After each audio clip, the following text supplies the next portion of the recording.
Good.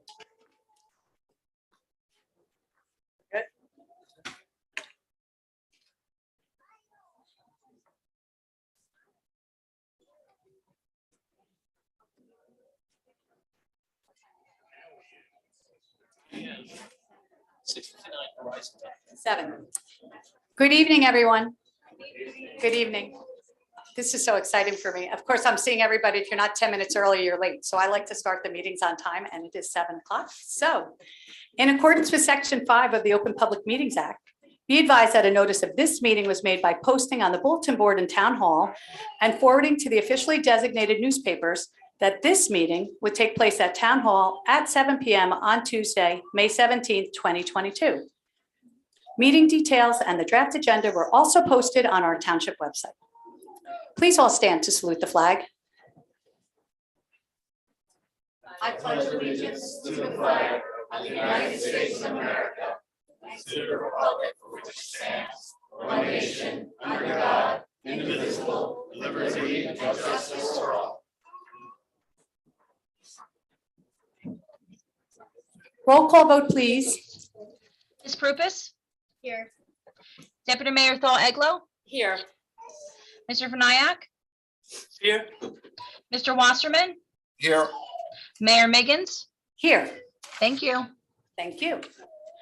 I request the Township Committee revise the agenda this evening to move up the public comment period to earlier in the agenda and prior to consideration of our consent agenda resolutions. The Rules of Order resolution is anticipated to be before the committee at our June 21st committee meeting. May I have a motion to approve the agenda as revised to move up public comment period? Motion. May I have a second? Second. All those in favor? Aye. Any opposed? Thank you. The minutes from March 1st, 2022. May I have a motion to approve the March 1st, 2022 regular Township Committee minutes? So moved. May I have a second?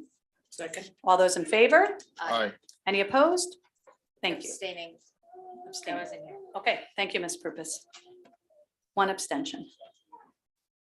So tonight, we are starting with the proclamation for gun violence awareness. And Mr. Vinayak, would you please present to Diane Dresdale, the Gun Violence Prevention Chair, and Stephanie Abrams will also be accepting. With pleasure, Mayor.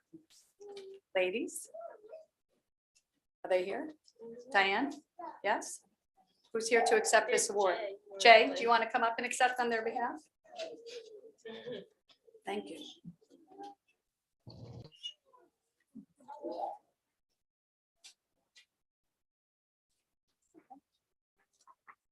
Read a little bit. It's only a couple of pages. Good evening, Millburn. This is a proclamation, whereas every day approximately 100 Americans are killed by gun violence and hundreds more sustain non-fatal firearms injuries. Whereas firearms for the first time are the #1 leading cause of death for American children. Americans are 25 times more likely to be killed through gun violence than persons in other developed countries. Whereas in 2020, US gun violence surged with more Americans dying of gun-related injuries than in any other year on record. And overall, firearm-related deaths increased by 15% to 45,222, the highest number ever recorded by the CDC. Whereas the US has a ratio of 120.5 firearms owned per 100 residents, up from 88 per 100 in 2011, far surpassing that of other countries around the world. Whereas the US gun suicide rate is 10 times that of other high-income countries, and access to gun increases the risk of death by suicide by 3 times. Whereas protecting public safety in the communities they serve is a mayor's highest responsibility, whereas protecting the Second Amendment rights of law-abiding citizens is consistent with keeping firearms away from people who are at risk of harming themselves or harming others. Whereas mayors and law enforcement officers know their communities best, are most familiar with local criminal activity, and how to address it, and are best positioned to understand how to keep their citizens safe. Whereas June 3rd, 2022 would have been the 25th birthday of Hadia Pendleton, a teenager who marched in President Obama's second inaugural parade and was tragically shot and killed just weeks later. Whereas to honor Hadia and the thousands of other Americans whose lives are tragically cut short every year, and the countless survivors who are injured by shootings every day, a national coalition of organizations has designated June 3rd, 2022 as the 7th annual National Gun Violence Awareness Day. Whereas the idea of National Gun Violence Awareness Day was inspired by a group of Hadia's friends who asked their classmates to commemorate her life by wearing orange. And this is the best orange I could get. They chose this color because hunters wear orange to announce themselves to other hunters when in the wilderness, and orange is a color that symbolizes the value of human life. And by wearing orange on June 3rd, 2022, and by acknowledging June as National Gun Violence Awareness Month, Americans will help raise awareness about gun violence by honoring the lives lost and human hardship endured due to gun violence. Now thereof be it resolved that the Township of Millburn reaffirms its commitment to reduce gun violence, to pledge to do all it can to keep firearms out of the wrong hands, to encourage responsible gun ownership, and to support common sense gun violence prevention legislation consistent with the Second Amendment. And now, therefore, be it resolved that the Township of Millburn, on behalf of the residents and Millburn Township Committee, do hereby reaffirm the township's commitment to remember all victims and survivors of gun violence, to support local communities, efforts to prevent gun violence, to honor and value human lives, and to declare that we, as a country, must do more to reduce gun violence. Thank you. Thank you. Thank you so much. Here you go.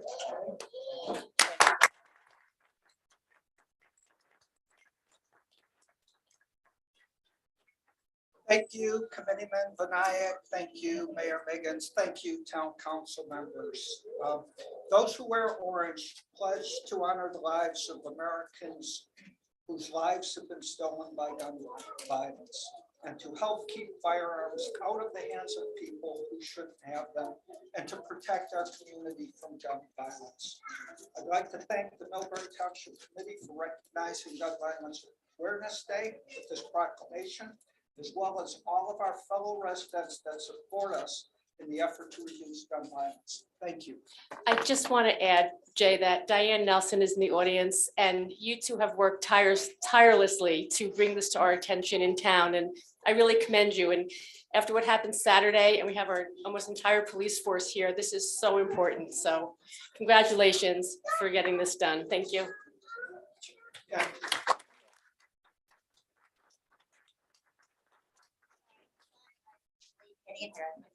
But anyway, I'm Diane Drysdale. I'm here on behalf of National Council of Jewish Women, Essex County, and I'm the Gun Violence Prevention Chair. I want to thank you, Millburn, for taking this position, and it's obviously critically important. I'm stating the obvious, that it should be on our minds all the time. But I'm going to point out something that I'm not sure anyone else has said yet, was right now in New Jersey, we are a very advanced state when it comes to gun violence prevention laws, but we can do better. And right now, in front of the state legislature are 7 bills. It's a 3.0 package that would help save more lives, would importantly keep illegal guns off the streets, which is, I know that's a very important part of this process that people are concerned about, because we have guns coming in from states that don't have such great laws.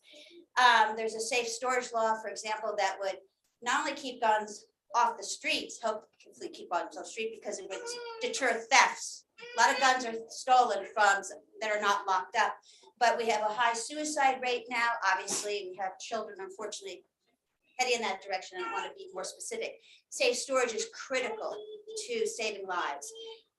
We also have a licensing piece of legislation that would be almost just like your car. You have to renew your license. So if someone goes to buy a new gun, they have to go renew their license. We have nothing like that now. There's also a bill that is, if you're coming from a different state, which many states do not have ARC laws, you're coming from a different state without stringent laws, you do have to register here under this new law that hopefully would pass. There's a myriad of things, but I'm hoping that everyone will take a look at it and make your own decisions. Look it up, the 3.0 package of gun safety bills. And if you agree with me, call your state legislature, call Senator Secretary, who's head of our state Senate, and make it known that you want these bills passed, okay? Because we have what happened in Albany can happen here very easily. We know that this particular individual was about to come to Lakewood and the Jewish community there. We need more laws to help us, and these laws are consistent with the Second Amendment. So there shouldn't be any concern about that. In fact, we know that 80% of gun owners want to see more laws, and particularly want to see loopholes closed and background checks. But we can do something in New Jersey. I'm asking you to call your state legislators and ask them to support this. Thank you so much. Thank you, Diane. Thank you so much.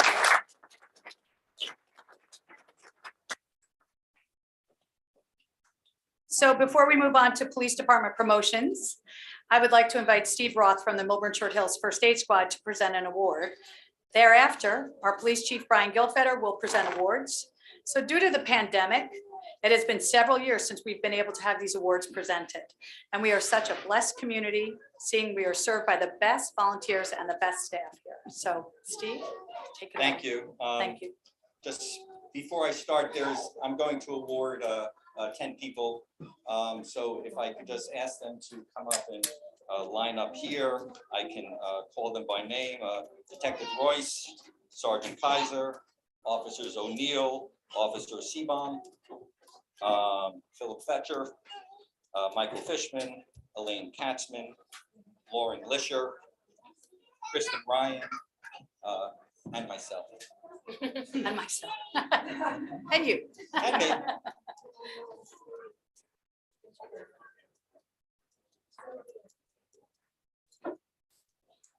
So good evening. My name is Stephen Roth. I'm the president of the Millburn Short Hills Volunteer First Aid Squad. And I'd like to start off by thanking our mayor, the township committee, and Alex McDonald for giving us this platform to recognize our members. And thank you for inviting us to these meetings to share stories of how the squad continues to make an impact on our community. The Millburn Short Hills Volunteer First Aid Squad has been a community tradition for 64 years. Since the squad answered its first call in 1958, we have been staffed 100% by dedicated volunteers, funded solely by private donations, and has never charged for any services rendered. We rely on the generosity of our community for all of our operating costs. The past 2 years of the pandemic have been difficult for everyone, and the squad is no different. We've had to adapt, change our protocols, source PPE when it was in short supply, and to continue to recruit new members to be able to serve our community 24 hours a day, 7 days a week. We continue to implement best practices and provide our members with ongoing training so that our squad is prepared for any situation, no matter what the emergency may be. This year alone, we've responded so far to 460 calls. Our EMTs undergo extensive training to ensure they're able to address any incidents that arise, whether they are falls, car accidents, water rescues, fires, trouble breathing, or cardiac issues. So when a call comes in for a cardiac arrest, we have what's called a chain of survival. It's a critical process. From recognizing the emergency to call 911 to starting CPR until first responders arrive, each step of the process represents a vital role for a positive outcome. Once EMS arrives on scene, they must treat and stabilize the patient in order to transport the patient to a hospital to make sure the patient receives all the care they need. Well, earlier this year, we responded to a cardiac arrest with CPR in progress, and a chain of survival came into play. our police department, these 4 officers here, and our squad that was on duty, these 5 members and myself were all on duty, worked seamlessly together to ensure the patient received the care they needed in a timely manner. And unbelievably, I say unbelievably, the patient walked out of the hospital 5 days later. This collaboration and teamwork between our 2 agencies allows us to better support our town and community members when they need us most. Detective Royce, Sergeant Kaiser, Officer O'Neill, Officer Seabaum, Philip Fetcher, Lauren Lisher, Kristen Ryan, Elaine Katzman, Michael Fishman, and myself were on the call, and we all came together to save someone's life. Each one of us played an important integral role in this chain of survival.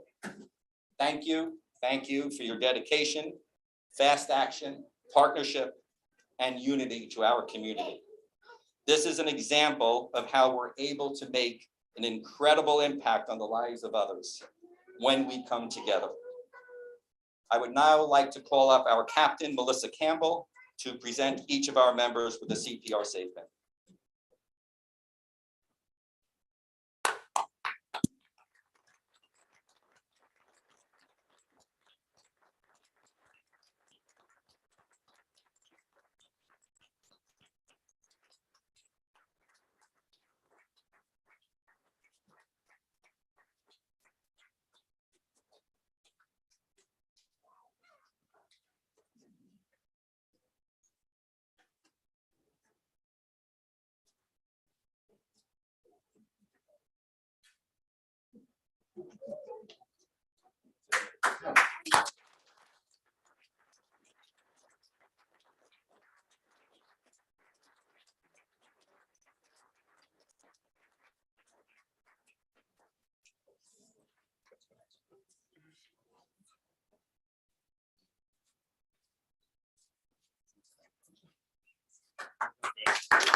Thank you.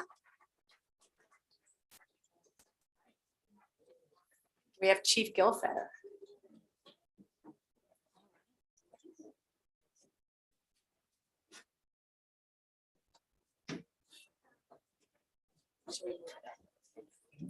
Do you want the hand on my? Maybe Just gonna speak loudly. or raise it up. Can we raise it up? Alex, can we raise it up? He said he's just gonna talk loud. You sure about that, Chief? Chief. I think it's the chief. As we know, due to COVID, we haven't been able to do awards in a number of years, so we're going to start with 2019. But before we do that, this is National Police Week, so I just ask everybody to stand up in honor of and remembrance of those who lost their lives in duty. Just have a moment of silence, please.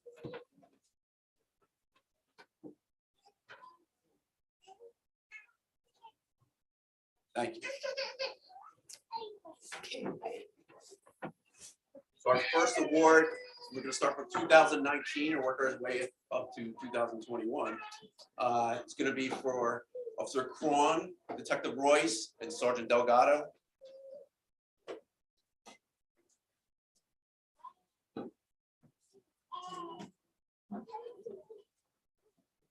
as they make their way up, I'll start talking about it. So Officers Cron and Detective Royce responded to Myrtle Ave on a report of 2 suspicious males walking up and down driveways and multiple car burglaries. The unit stopped 2 actors. Detective Delgado responded to the scene, located an abandoned vehicle that was stolen during these burglaries a few blocks away. Back at headquarters, Detective Delgado interviewed the suspect who admitted to 11 motor vehicle burglaries and thefts of the vehicles. I just give it to these officers for their great investigation work.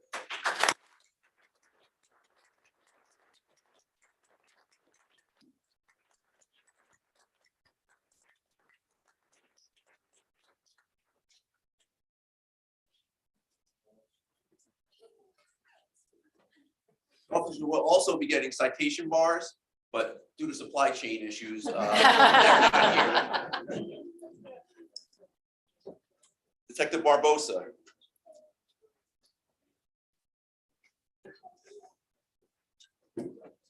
February 18th, Detective Barbosa was working burglary patrol assignment, conducting pedestrian stop on Old Shore Hills Road. As a result of the stop, 2 were charged with motor vehicle burglaries that occurred that evening within the township. Going above and beyond his duty, Detective Barbosa.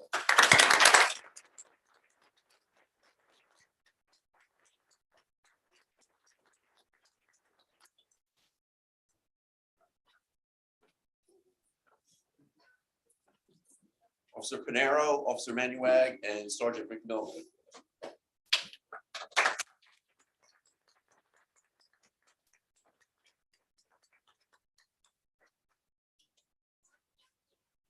On the early morning of May, Officer Panero, McMillan, and Manuag responded to a report of an unconscious male, a husband that went unconscious and fell to the floor.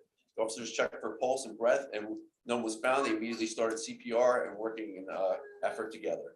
After numerous CPR cycles and AED shocks, the patient regained a pulse and recovered from the incident.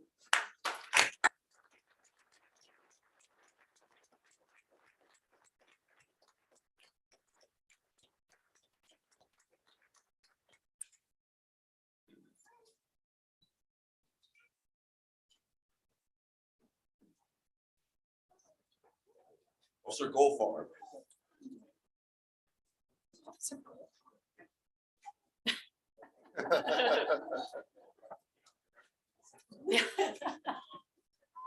While on training in Colorado, this did not happen in Millburn,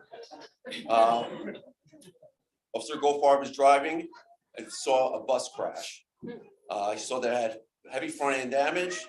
Officer Goldfarb, being very keen, stopped, pulled up to the side of the shoulder, and started a scene size up. This was a very bad accident with major injuries sustained, people being ejected from the bus. The entire front half of the bus at this time was smashed in and torn apart. Officer Goldfarb immediately took action, took a phone from a lady at the scene who was on the phone with dispatchers, gave her the scene situation, the size up, reported as a mass casualty bus accident with almost 4 fatalities, and then contacted the Colorado State Patrol. This was an outstanding job by Officer Goldfarb.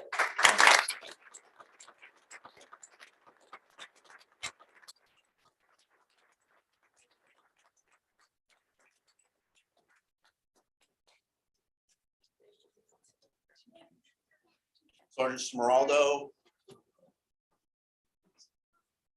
Oh, Officer Marone. Come, you can come.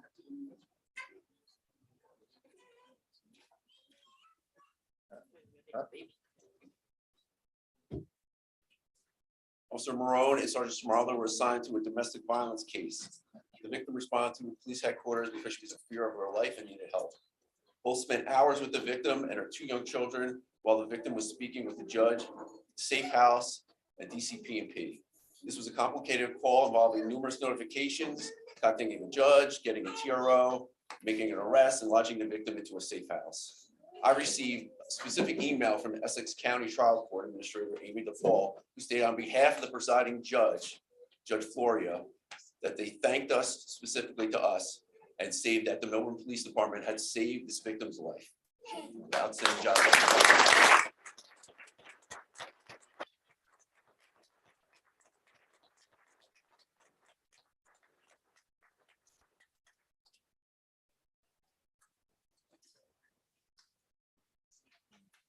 Officer Frisch.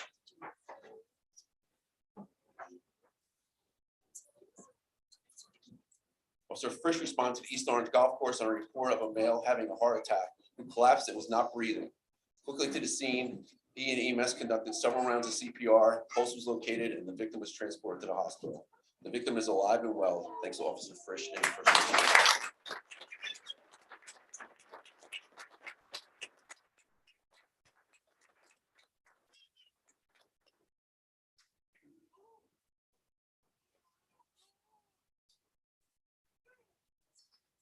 Sergeant McMillan, Officer Racinos, and Officer Manuel. We're now to 2020. Officers McMillan, Racinos, and Manuel responded to the area of Hemlock and Bishop's Lane a report of stolen car being operated on Hemlock. Upon arrival, the Officer Manuag interrupted multiple actors from stealing another vehicle. Officer Manuag confronted these individuals and drove away from him in a stolen vehicle towards Officers McMillan and Racinos, who were arriving at the scene. The stolen vehicle nearly missed Officer McMillan's patrol car and hit Officer Racinos' patrol car, which disabled both cars. 2 actors were apprehended at the scene. Officer Manuag observed the actors jump out of the disabled car, and he pursued them on foot, assisting in the apprehension. Officer Racinos sustained minor injuries in the crash, exited his disabled vehicle, and assisted in the apprehensions. Officers McMillan, while giving calm and clear communication to the event, also assisted in the apprehensions.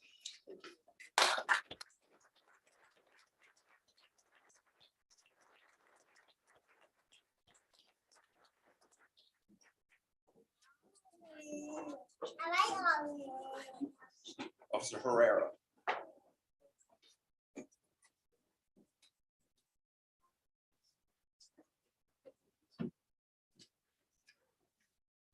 In November 2020, at the Mall of Short Hills, Officer Herrera observed and maintained surveillance on a vehicle that was involved with suspicious behavior, several traffic violations. Eventually, he had a traffic stop, which resulted in the seizure of not only a handgun, but stolen credit cards, weapons, brass knuckles, with a built-in knife, and narcotics.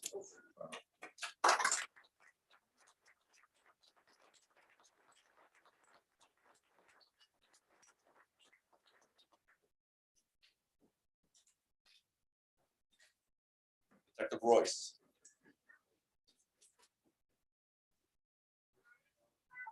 December 2020, Detective Royce conducted a motor vehicle stop with a strong odor of raw marijuana and conducted a search. The glove box was locked.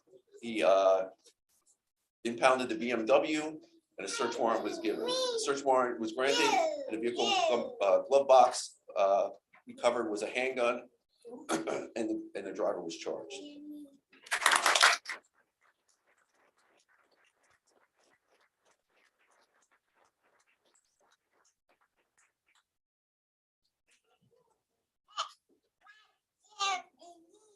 Officers Herrera and Dundon.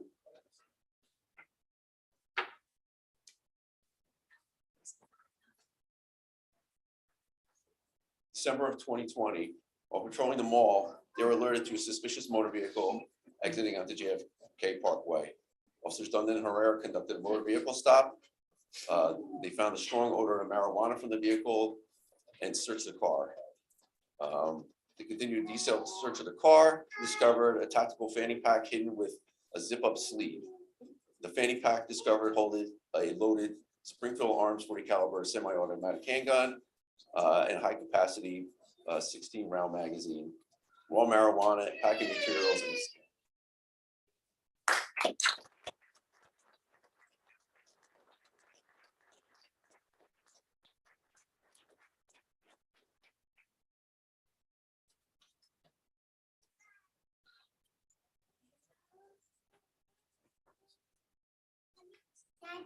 Detective Royce and Detective Barbosa.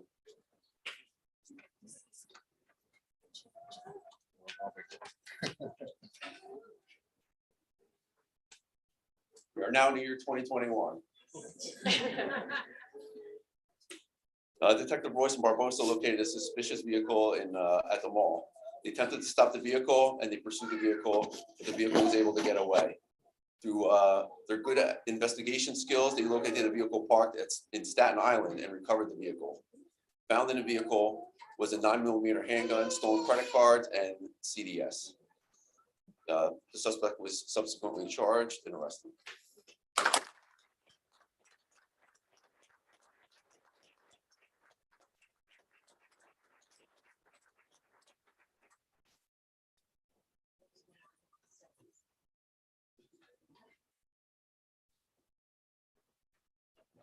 Detective Royce, Detective Barbosa, Detective DeRosa, and Lieutenant Fatal.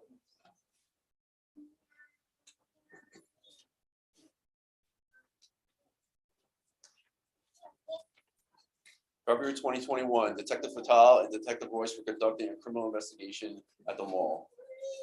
The suspect vehicle attempted to flee on both of them, injuring Lieutenant Fatal severely and crashing into a detective vehicle.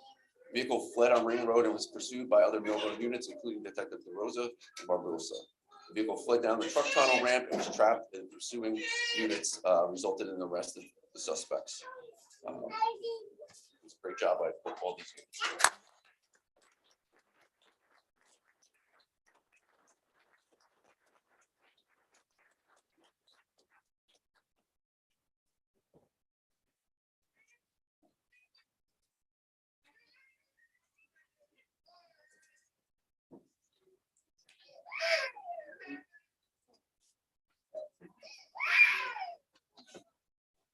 Officer Frisch, Sergeant McMillan, Officer Manuag, Officer Nakashian, Officer Cron, Officer Aliota.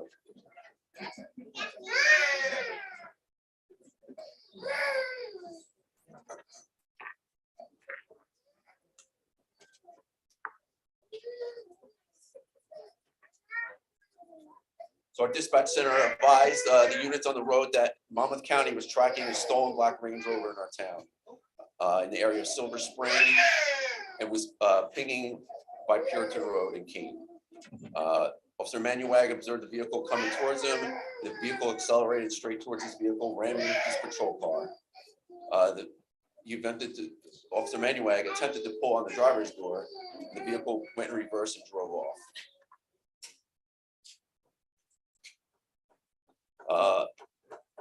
Patrol units were then able to trap the stolen vehicle in a cul-de-sac. The stolen vehicle then sideswiped one other vehicle and then struck two more patrol vehicles trying to escape. The suspects then fled the vehicle after they were disabled, and one suspect was immediately caught, and three more were chased down by these officers here at the scene. Two were arrested shortly after. Recovered at the scene were drugs and a loaded handgun.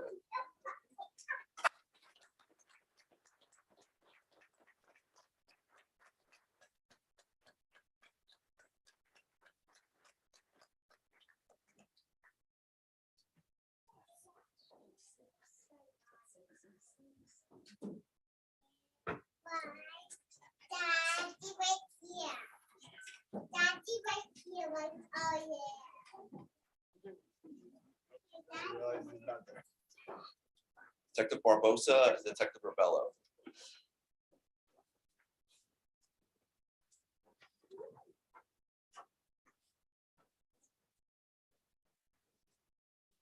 June 3, actors committed an armed robbery at the AT&T store, stealing approximately $45,000 in phones. Detective Mendelson, Barbosa, and Rebello responded and processed the scene, and were able to use their investigation abilities to ping one of the cell phone towers and locate the vehicle on Route 22, updating surrounding towns where the vehicle was. The vehicle eventually would crash in Union and flipped multiple times as Union PD took all the actors in custody. The detectives arriving on scene continued their investigation, and a handgun was recovered, and the actors were charged accordingly.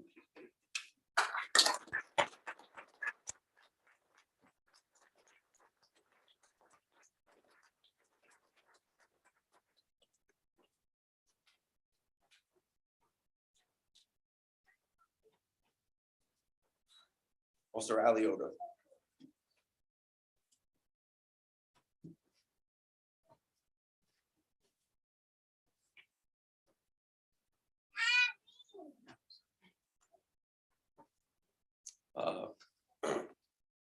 In July of 22, Officer Aliota observed a vehicle in the area of Church Street.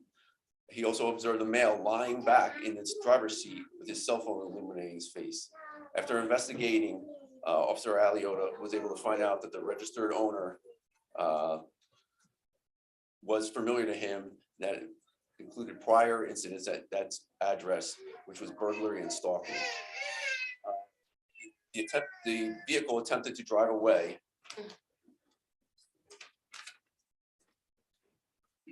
And Officer Aliota was able to stop him.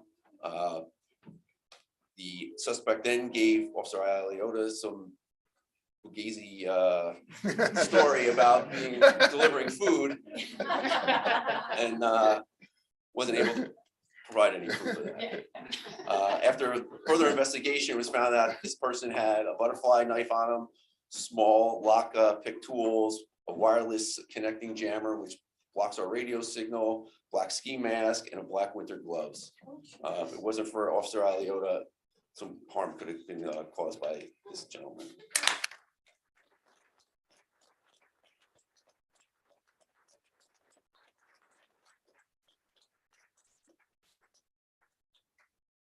Officer Kelly.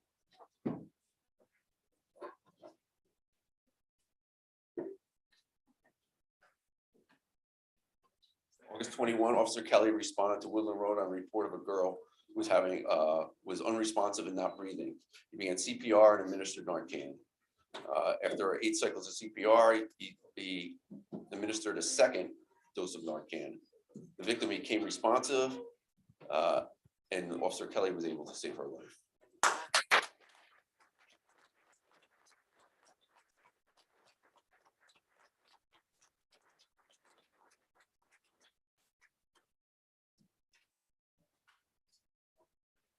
Witches.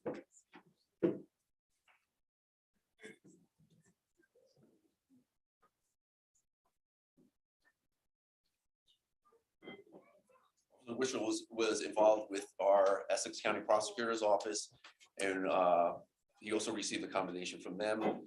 But during his investigation, great investigation tools, he was able to investigate a guy named Davis, who was part of a Grape Street Crip gang, who fenced over 45 stolen vehicles in a 33-day period.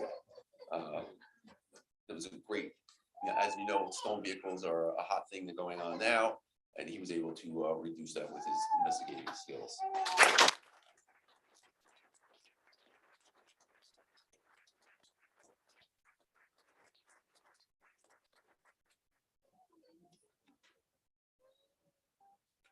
Officer Herrera.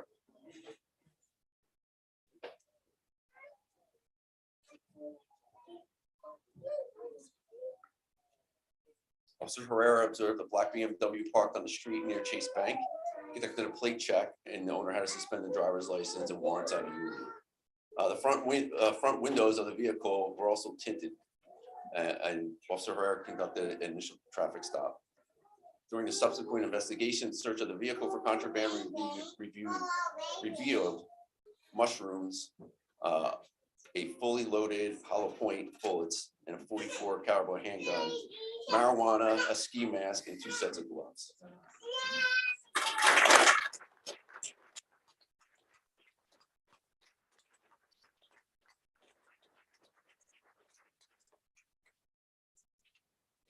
Last one. Officer Kerwin, Officer Ford, and Sergeant Del Russo.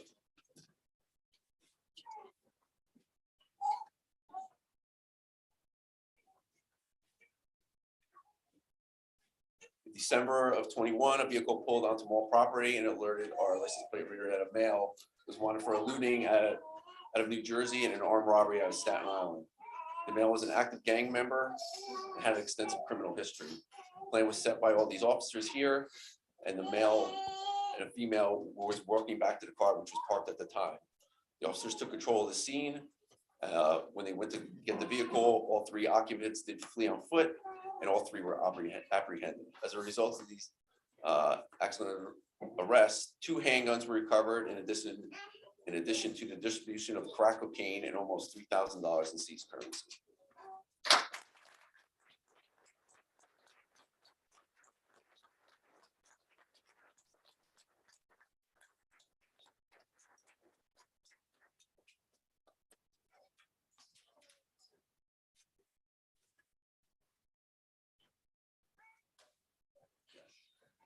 Thank you, Chief. So, Chief. Hi.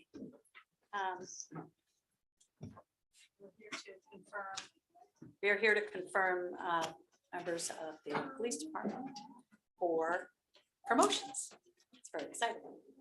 I will continue. So tonight I would like to present David Pinero for sergeant and Andrew Del Russo for lieutenant. Awesome.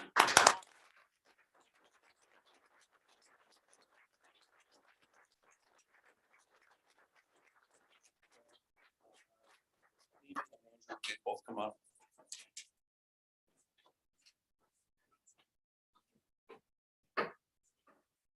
First, I present David Panero, who resides in Roxbury, New Jersey, where he lives with his wife Carolina and 3 children, David, Danielle, and Skylar.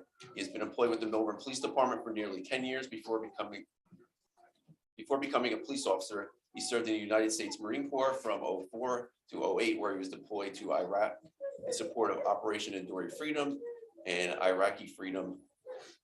After leaving the Marine Corps, he attended Passaic County Community College and the County College of Morris, where he attained his associate's degree in applied science.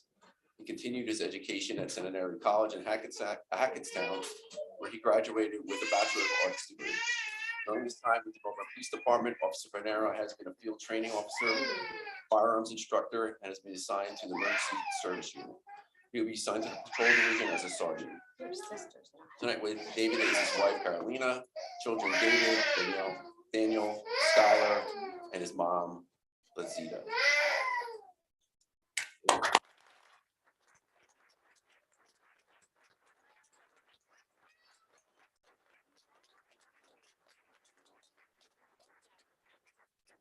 Andrew Del Russo for lieutenant.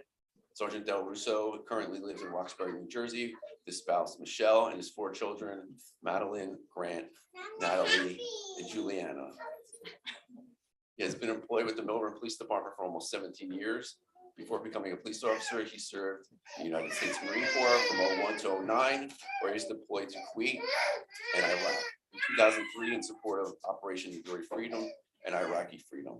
After the military, he studied sociology and criminal justice at Centenary College. During his time with the Millburn Police Department, he was a patrol officer for approximately 5 years before being appointed to the Detective Bureau for 5 years.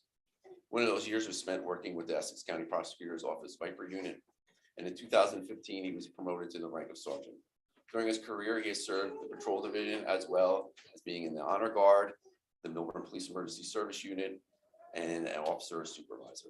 He will be assigned the Patrol Division as a lieutenant. Tonight with Andrew is his spouse Michelle, children Madeline, Grant, Natalie, and Juliana, his mother Linda, his brothers Matt and Greg.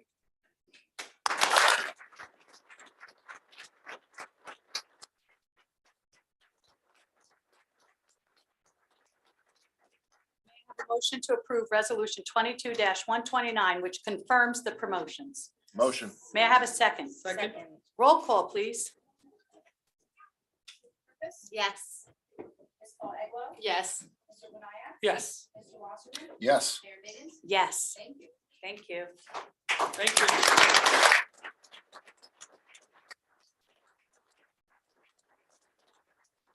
Ms. Gaddy will now administer the oath of office.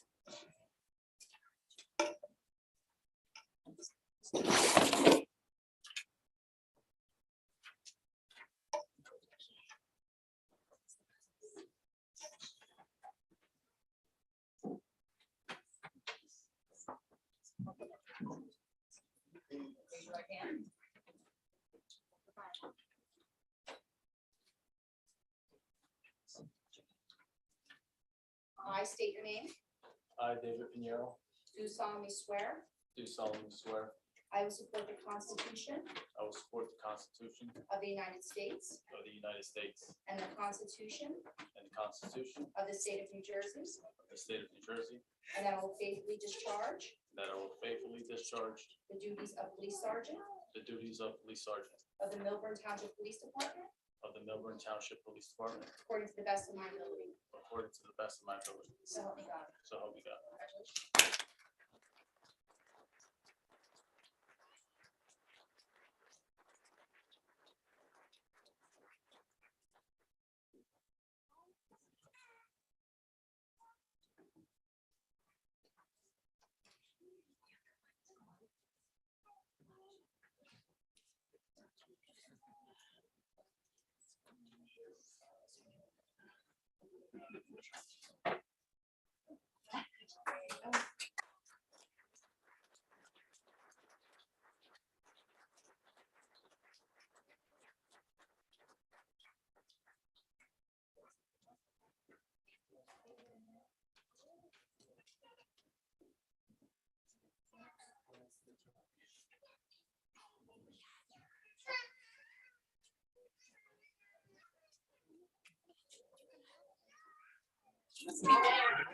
I want to be mayor.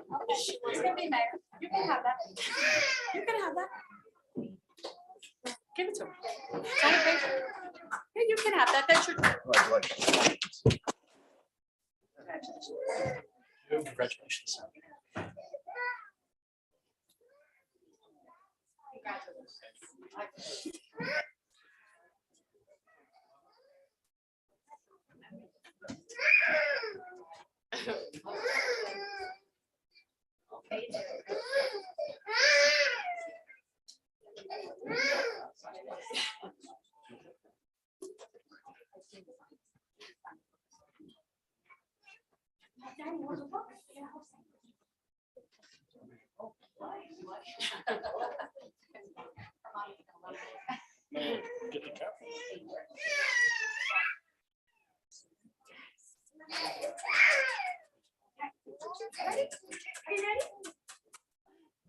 Christine's talking to me.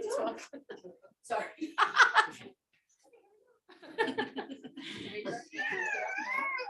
I state your name.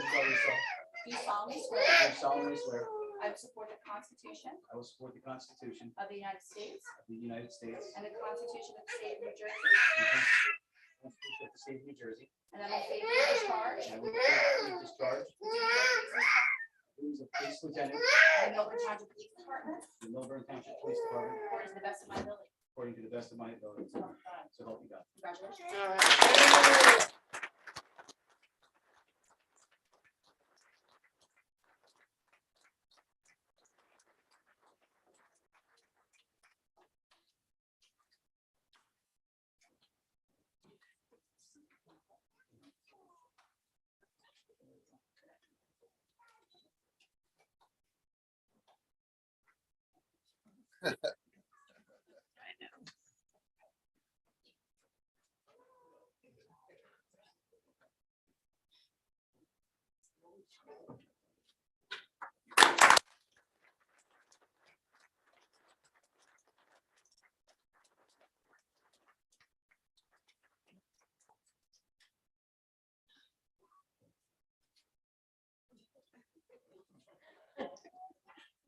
Yes, yes.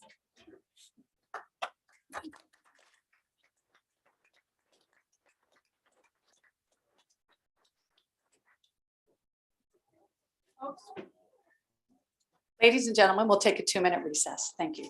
Congratulations. Congratulations.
Good. And Roth? And Roth. Okay. So we're going to go to reports. So I'm going to ask each member of the Township Committee if they have any reports. Ms. Prupus, do you have any reports? No reports. Okay. Ms. Thal Eglo, any reports? Well, a couple of committees you and I are on together. Yes. We met for the committee to form the committee for the expanded TRC. And we're going to review and see what the scope of this committee should be, who its members should be. The idea is to streamline some minor site plan applications because taking a long time for people to get in front of the planning board, it can cost $10,000 to $30,000. And so this committee might be able to approve minor site plan applications and to relieve some of the burdens, as I said, the expense. Last night was the Cora Hartshorn Arboretum board meeting. Their summer camps are sold out. They're generating income. They're thinking of new programming. Let's see. And that's it. Go to the website. They will be always looking to raise funds. And oh, I just wanted to ask about Pride. If we could look for June 1st or June 2nd to have the Pride flag raising. We were talking about that earlier, Alex, right? And it's normally, I think, on a Friday. Is that so? I mean, it had been on Friday. I think it's just as it landed, but Yeah, you're I not mean, on. I thought I would call, I would reach out to the paper mill and to the school guidance counselors and see when their availability works, because the paper mill, they're really jammed up. Sometimes they can't all make it, and Sure. I know they all show up. Okay, so you're gonna. Yeah, I'll reach out to them. Terrific. Thank you, Diane. Thanks. Mr. Wasserman, do you have any reports? Yes, just a couple items. So as everyone knows, me and Mr. Vinayak are co-chair of the Flood Mitigation Committee, and I just always want to say at all the meetings that I attend, which are quite a few, that we want to remind our neighbors about the upcoming hurricane season. And again, this is something that I've said before, but I think it's just important, with our current weather pattern, it's very hard to judge how severe this hurricane season is going to be. So we just want to remind our neighbors to please make sure you have proper insurance. Please make sure you have an emergency plan if you need it, because you don't know what's coming. So that's one thing.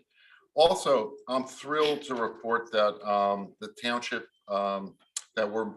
is moving ahead with two drainage projects in the South Mountain area.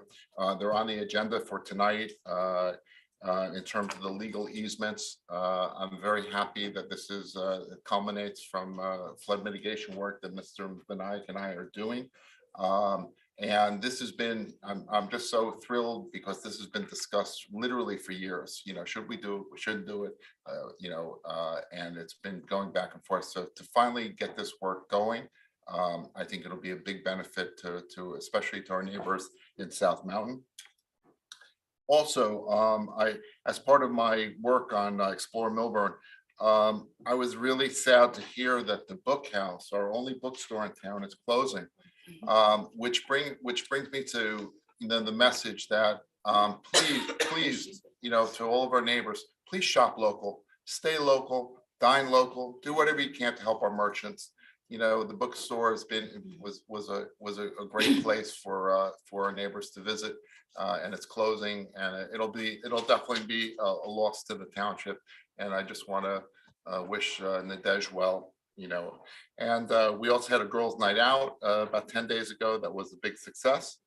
And finally, as part of my work with the Art Advisory Committee, we've hired an appraiser to review the town's artwork, to reappraise it, to inventory it, and this was last done about a dozen years ago.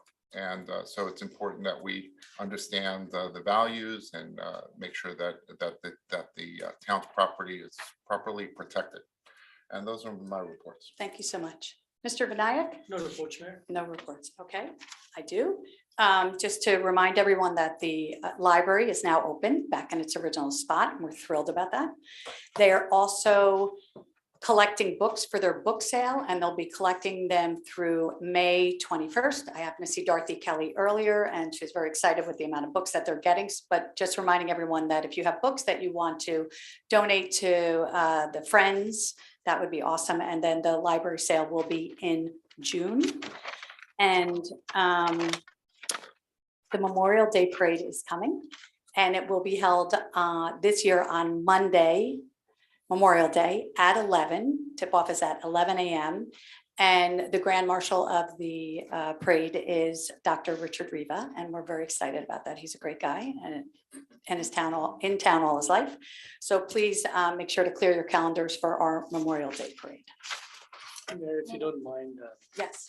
actually, I'm on rec committee. I did not attend the last meeting, Okay.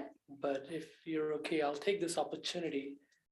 Our rec committee chair, Ms. Stephanie Nasser, Yeah. she led the team for 14 years. I'd like to recognize her for her service to the township, and she has done a great job. Actually, And she's she's here right tonight. here tonight. So, At least take a stand. Stand up, Stephanie. Thank you.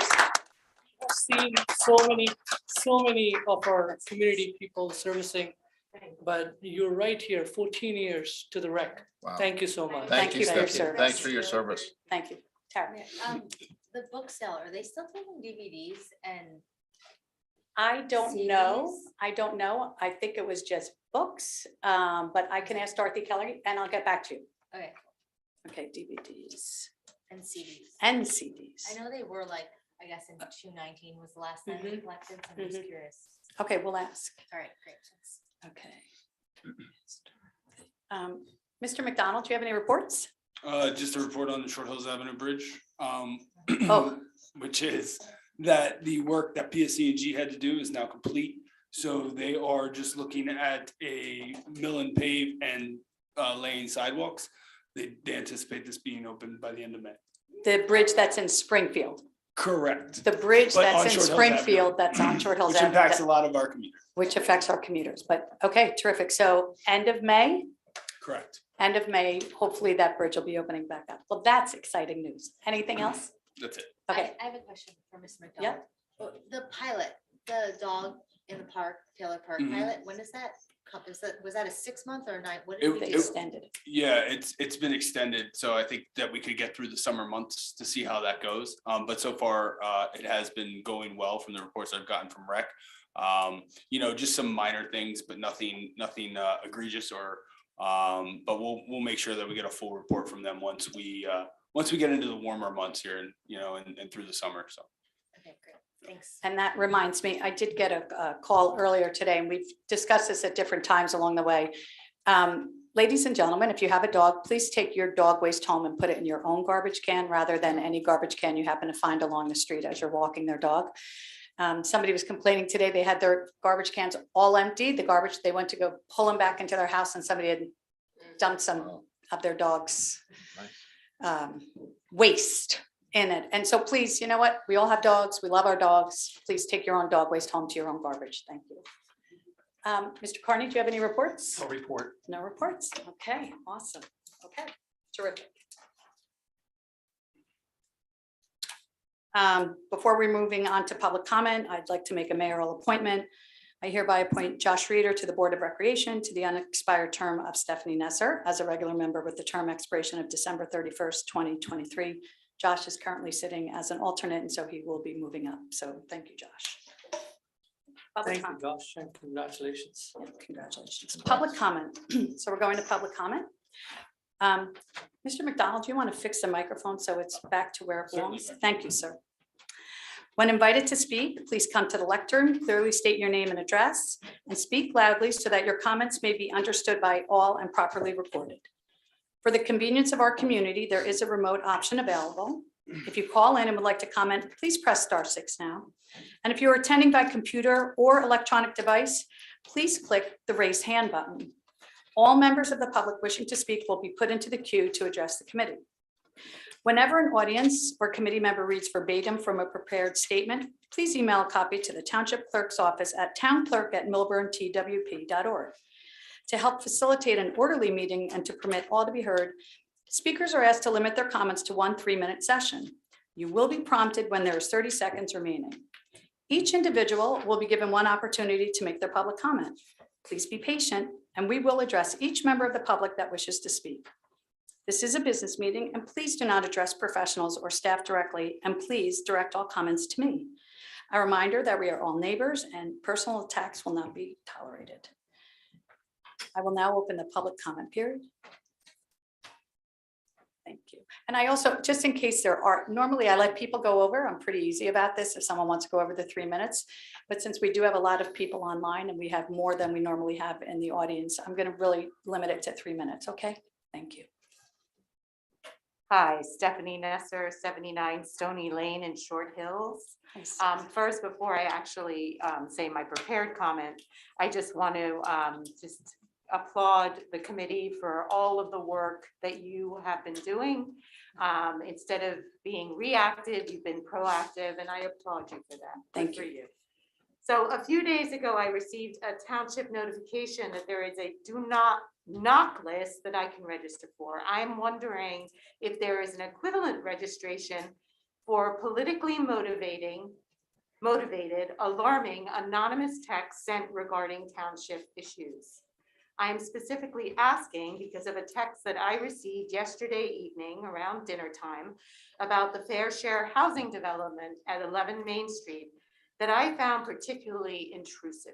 Intrusive because of its anonymity and message around an issue that is of great significance to this town and coincidentally to the upcoming primary election in about 2.5 weeks. I also found it intrusive because of its anonymity. Shouldn't the persons, campaigns, political organizations who are responsible for this text be identified so that they can be held accountable for the accuracy of the texts and the linked petition, because there was a linked petition, information, and so that township residents can assess whether there is a particular bias, interest, financial interest of the text authors. I assume that this was a mass text since I have spoken with several people who also received it, who were similarly turned off by the text author's anonymity and lack of accountability. So I'm wondering, is there a do not text list? You can laugh all you want. You're serious, right? I'm very serious. Okay, no. Excuse me. Wait, Ms. Nesser, what we're going to do is we'll let everyone speak, and then at the end, we'll be more than happy to address every comment that people have. Thank you. Thank you. Thank you so much. Good evening, everyone. Good evening. Will 46 Maple Street in Millburn. Unlike Stephanie, I was glad I got that text. I got the same text at 6 p.m. during dinner last night, and the text was very informative. I feel like the text was necessary. And also, Stephanie, I didn't know you were going to be here tonight. I have something to say. I have something to say to you. No. You attacked me last year. Miss And- Olawabi, Yes. Miss Olawabi. I should address that because, you Miss know, Olawabi, I'm it's a sorry. free country Can and you- anyone can do anything they want. Jesse, would you just hold her for a moment? I don't want you to lose your precious time because Okay. it's important to me, So but address me, right now, please. tonight, I would like to say congratulations to all the officers who received an award tonight. And to those who are keeping the town safe while this was taking place. That was a very slick move on your behalf to have this tonight, knowing that we will be discussing the affordable housing. I'm proud to see our taxpayers' dollars in action as I see that they have been busy at the Short Hills Mall and at the Upton. As important as that was to honor those who protect us, what's even more important and more pressing for our town is about this affordable housing. I'll start off by stating that I am for affordable housing.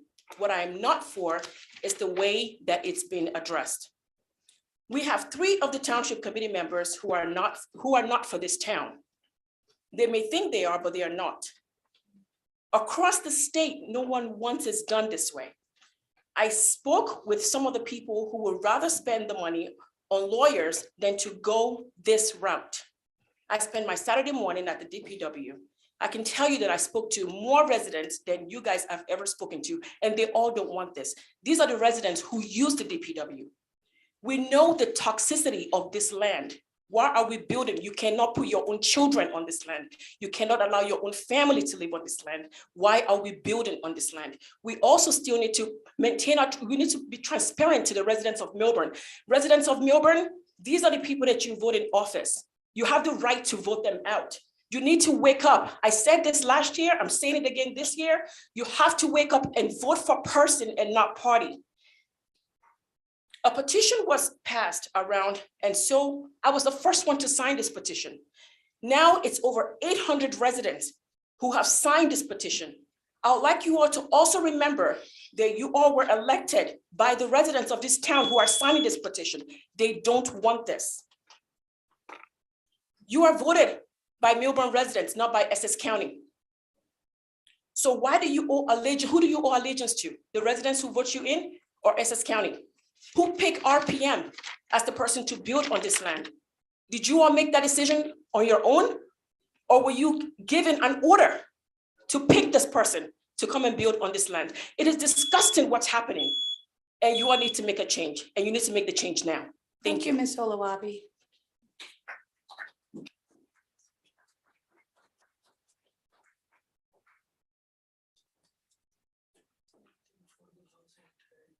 No, you can talk about whatever you want. Hey, McDonald, what's it say 2:30? I'm supposed to get 3 minutes. You do, you get 2:30 and then an extra 30. Is that true? Really? Okay. Okay, I don't want, I know the way you count. Anyway, Josh Shar, Short Hills. You know, a number of months ago, I sent an email to all members with a number of issues about the affordable housing. The last one was the issue about conflict. And the conflict is specific to Mayor Miggins because she is in the real estate business. The response from the mayor was that she doesn't handle rentals in terms of that. So one goes to Mayor Miggins' website, and you see that past rentals are 99 North Hillside Avenue, you know, a whole bunch of them. And 26 Raleigh Place, 53, and being part of the Compass group, there's quite a number more. So I would question the legitimacy of the vote, considering it was a 3-2 vote with 2 members against and 3 members for, that there was not an overwhelming majority that were voting for it. And I would put it into the hands of council as well as probably the Essex County Ethics Board to determine in terms of how this thing should be handled. If there is conflict, one recuses themselves. That is customary.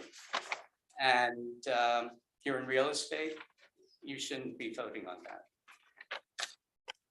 So I want this to put on record. Who do I hand this to? Okay, Jesse. here, wait. Okay, here, go. And it'll also go to the Essex County Ethics Board. Thank you. Thank you.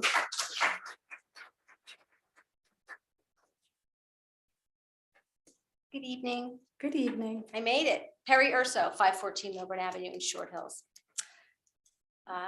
Mr. Shar, I have to agree with you about conflicts. I've had a couple conflicts with some of these board members myself. I listened to some of our reports. Mayor, I have some questions if maybe you want to, our oversight with Mr. Wasserman with the SID board, because he is the oversight for the SID board, and you kind of left a few things out. And so I guess your vacancy rates are going down. But anyways, I made one go up. So maybe we'll weigh it out. Anyways, I want to ask each and every one of the township committee people, has each member received and reviewed the SID's calendar year 2019 and 2020 audit, footnotes, findings, and recommendations? I'd also like to ask, when did the TC learn that the JIF insurer had declined to defend the Bear Properties SID validity matter? If a prerogative writ action is filed within 20 days of the estoppel period, does this filing stay the effective date of a contested ordinance? Number 4, when did the TC learn that there were 5 properties which failed to pay their calendar year 2022 SID assessment? Who and what part of the SID will be affected by the financial shortage? Will the professionals such as the executive director, the marketing director, will they still get paid? Will the other hired professionals, such as the board attorney, website designer, still get paid? Will events be canceled? Or our bands get canceled? Will the expanded 4 districts bear the burden? Why isn't prior mayor Tara Propus screaming like she did in 2018? Thank you for your time and have a nice evening. Thank you, Ms. Urso.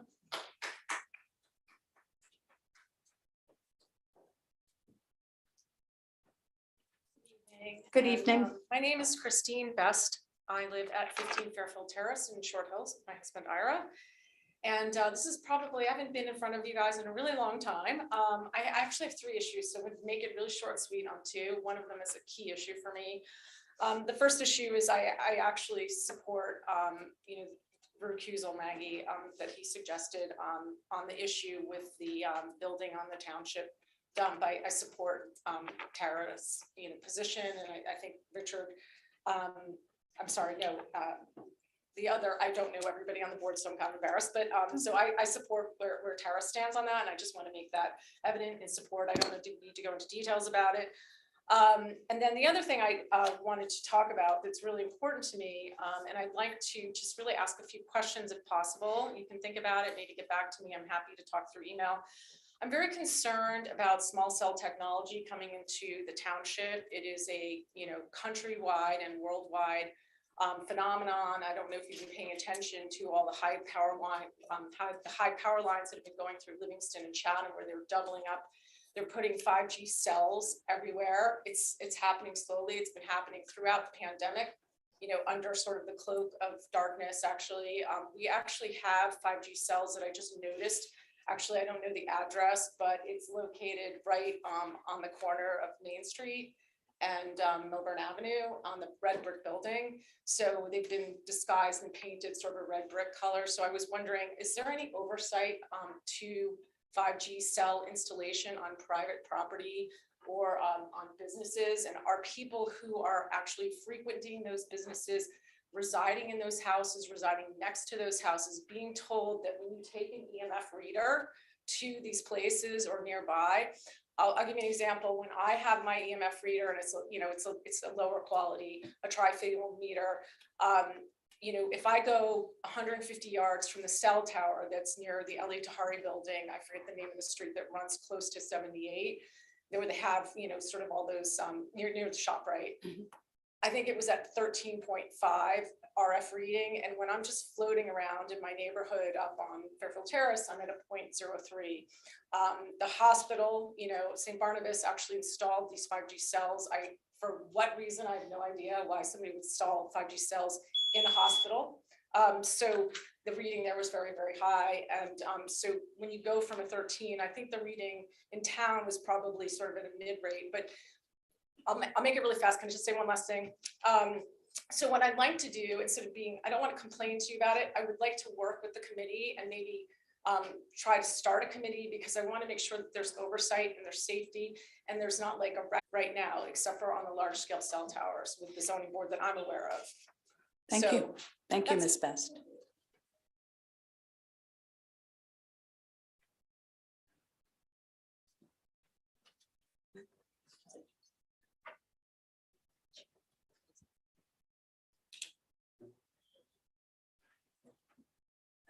Good evening, Dennis Fabian, 1 Barbary Lane, Short Hills. Good evening, Doctor. Good evening. Well, I think we have multiple issues to discuss here. Number 1, transparency.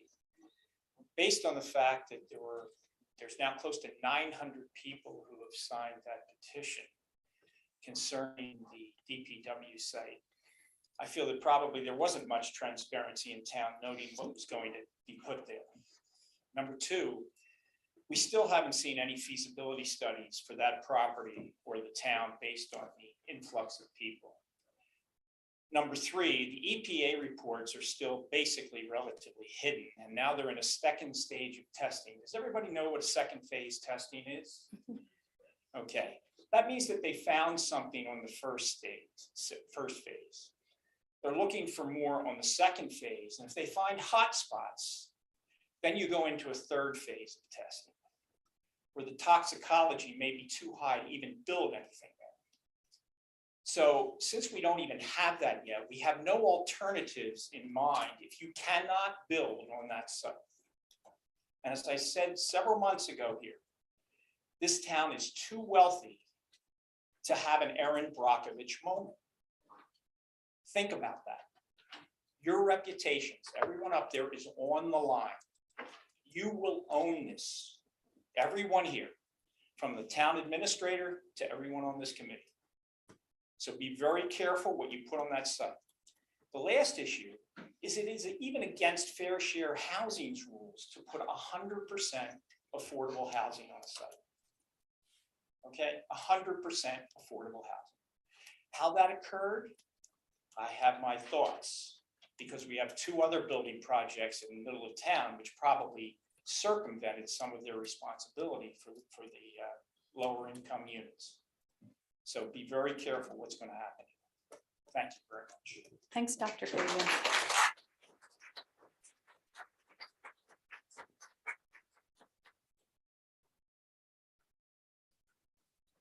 Good evening. My name is Jeffrey Feld, 11 Alexander Lane, Short Hills, New Jersey. First, I want to tell everyone, my wife and myself had a great time at the Holly event. That next year, I recommend that the whole community attend that event. It was the culture of the sharing of the population. I just recommend that. Yes, on June 7th, there is a contested primary. I am running off the line. It is a referendum on transparency and the fair share housing settlement. What occurred here on July 30th, 2021. Regarding the fair share settlement, I think the public's entitled to know, has the court set a deadline for the public to notify the court that they want to participate in the final compliance hearing? I'm on the website. I have not been told. I think the public needs to know when the deadlines are to notify the court that they want to participate in that hearing. As to the Memorial Day parade, I'd like to participate. I'd like to know the protocol, how I can participate in that parade. As to the agenda tonight, on the bill list, there's a distinction from payments out of the general fund and from escrow trust funds. I think that should be explained to the public, how certain payments were made to the pantry, which came out of the general fund rather than trust fund monies. As to the Essex County Hold Harmless Resolution 22-137, in the future, can you please let the agenda caption match what the actual caption is on the resolution? Because if there's like a little confusion for transparency. And as to, it seems the home harmless allowed the county, how many parking spaces are we talking about giving up on Essex Street in Millburn? As to the cafe license resolution, we had one last meeting. It seems like two of the businesses are the same. Are they getting additional licenses, or is that just a proofreading oversight from the prior meeting? As to the collective bargaining approval resolutions 22, 140, and 141, I'm glad we're going into a collective bargaining agreements, but I think the public's entitled to know what is the aggregate cost going to be over the 5 years. It says 2.5%. That's a salary and is a pension, and it increases each year because it's based on the other year, so we know what the cost is. I think a schedule for the public would help us. Also, it talks about two different types of steps being added. I think the public's entitled to an explanation because agreements are not attached. As to the flood mitigation easement, have the two property owners consented to this easement? And I think we were entitled to have a little more clarification for how long that proposal has been out there before IDA. Thank you. Thank you, Mr. Feld.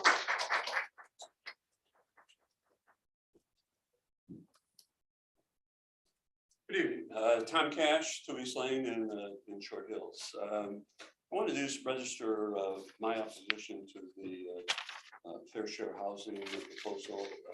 The first element of that is that, as I understand it, this was negotiations were conducted in secret, and I personally really had no knowledge until just recently that this was even happening, and I had no understanding of what are the other alternatives that were considered. I think the dump site is a particularly poor location for this. As we referred to before, who knows what kind of toxic waste is on that site. Secondly, the concentration of the affordable housing in a single place, I think, contradicts all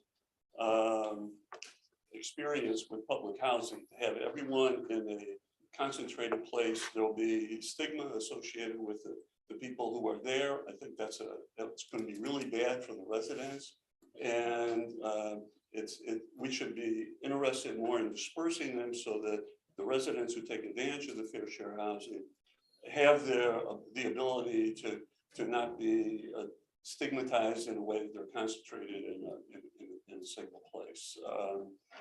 I'm a little mystified as I read it in terms of what benefits we got for having agreed to this, where essentially, as I understand it, there's 2.5 years now of forbearance on builders' remedies. And, given the length of time it takes to acquire land, build a project, seems to me like we really got nothing at all out of that agreement. I would urge the council to reconsider this and at the very least postpone any commitments to the fair share housing. Thank you. Thank you, Mr. Cash.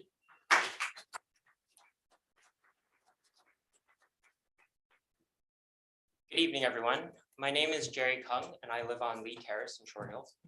I'm a relatively new resident in town, so I apologize in advance if my understanding of the events thus far is incorrect. I'm deeply disturbed by a pattern of secrecy shrouding the proceedings related to the 100% affordable housing development. First and foremost, there's the repeated mischaracterization that the settlement discussions were to be kept confidential from residents, when the judge expressly said that this wasn't the case. And so this shut out resident participation and delayed our being notified of this matter until only several months ago. And I forget the gentleman's name who spoke before me, but clearly this is problematic. Secondly, the vote to designate RPM as the conditional developer for this project was rammed through in a contentious 3-2 vote on February 15th this year. Importantly, the dissenting votes noted that the proceeding this was going way too quickly. I should note that there were a total of 4 RFPs, maybe now 5, since another one was submitted following the hasty vote designating RPM. Where are these other RFPs, and why were they never shown to the residents?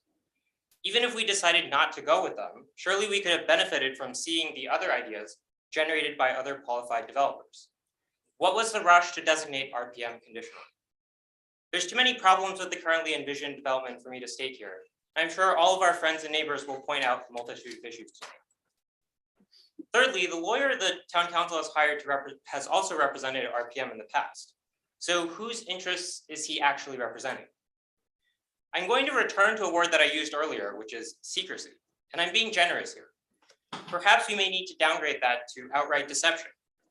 If this continues, it will no longer be a result of negligence and incompetence, rather something more intentional and nefarious. I encourage the town council to be more transparent and open to the ideas of our residents. Allow us all to participate. We have so much human capital in this town, and it's hard for me to believe that we can't all come together to reach a consensus on the best way forward. With that, I'd also like to implore all residents to vote in the town council primary on June 7th, Tuesday, to make your voices heard. Follow along with the conversation. Do your due diligence as to who will stand up for your beliefs and rights. Thank you all for your attention. Thank you.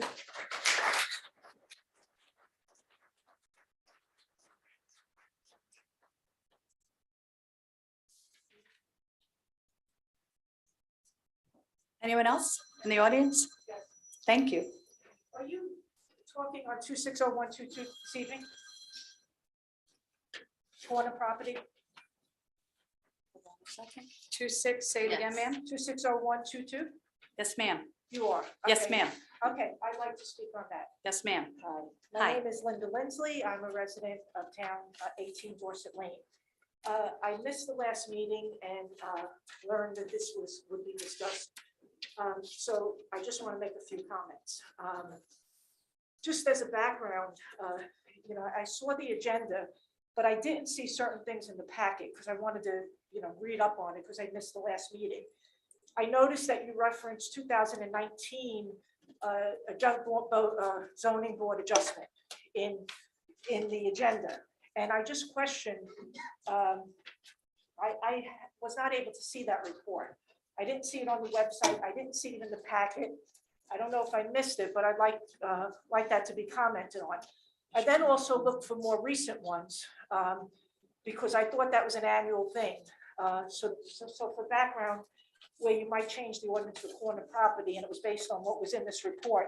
I didn't have an opportunity to see it. I don't know if it was published and I missed it, but then I don't know if they were more recent, which I would ask the council to consider deferring this vote until the residents have an ability to know what the issue is. And if I understand it. I'm going to interrupt you 1 second. Just hold that time, please. Okay. Are you talking about the corner lot? Yes. Yes, okay. There will be public comment, but if you wish to use your time on this, okay. if you wish to use your time on this, Well, then, no, this is my first meeting. Tell me when I have to speak. I'll come back. you could continue She can speaking. finish now. Pardon? She can finish now. She can- Finish now. That's fine. I just wanted to make sure we were, okay, keep very going. good. Thank Okay, you. So basically, I have just a question which doesn't totally relate to that, but how I sort of learned. I'm trying to hear. Learned of this question. I'd like to understand who really makes the final determinations when things change on a lot that requires a zoning approval. So in these cases, and it talks about accessory structures and that some residents would not be able to put things on the lot if it wasn't for this ordinance. And I don't understand that fully. I called the zoning board and did not get an answer. So I don't know if this relates to any of the things we've already talked about. What structures now are going to be closer to the street? It may be important based on who makes the approval and what's going closer to the street. I also don't see in the report, the county report, because I would believe some of this involves drainage and county approvals because some of these go onto a county lot. So in general, I'm opposed to this until I see all these records that may have some relevance, and I don't understand why we're using dated knowledge. And I have concerns as a resident because of recent, I have found for some, in my neighborhood, it's very unclear as to who's making decisions and approvals, zoning, planning, owners, and it seems like there's a lack of transparency or accountability. And now with this loosening up, I fear that it's really going to add to flooding, add to issues. And I think the residents deserve the transparency to really have all this information available. And if I missed it, if it could be deferred until we have that information, I would like the council to maybe explain it to the residents. So that was my main thing. I was just concerned. I didn't understand the accessory, what the urgency of this was, and I'd like clarity. And what happens if there's a dispute? One should say who makes the decision here, if there's disputes in lines and what this relates to. And do we have an approval from the county for county roads and how that affects? Thank you so much. Thank you, Ms. Lindsay.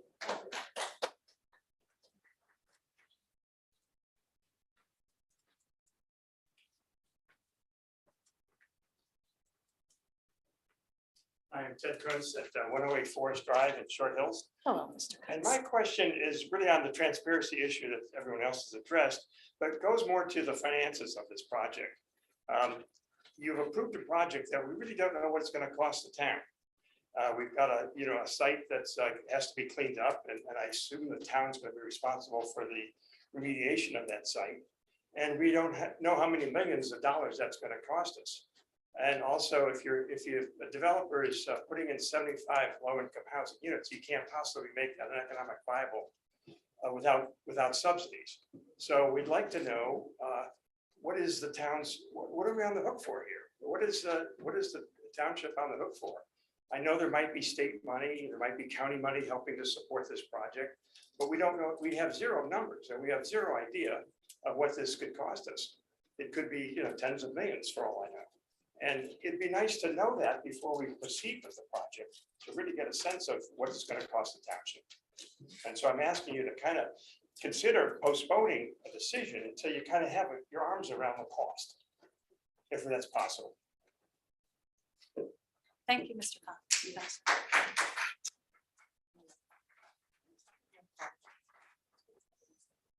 I think this will clear a little bit air here.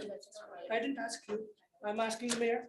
You know the. Let me finish it, please. Excuse me, Cindy, you know the procedures. I am talking to the mayor. So excuse me. That's fine. No one else needs to talk in the middle.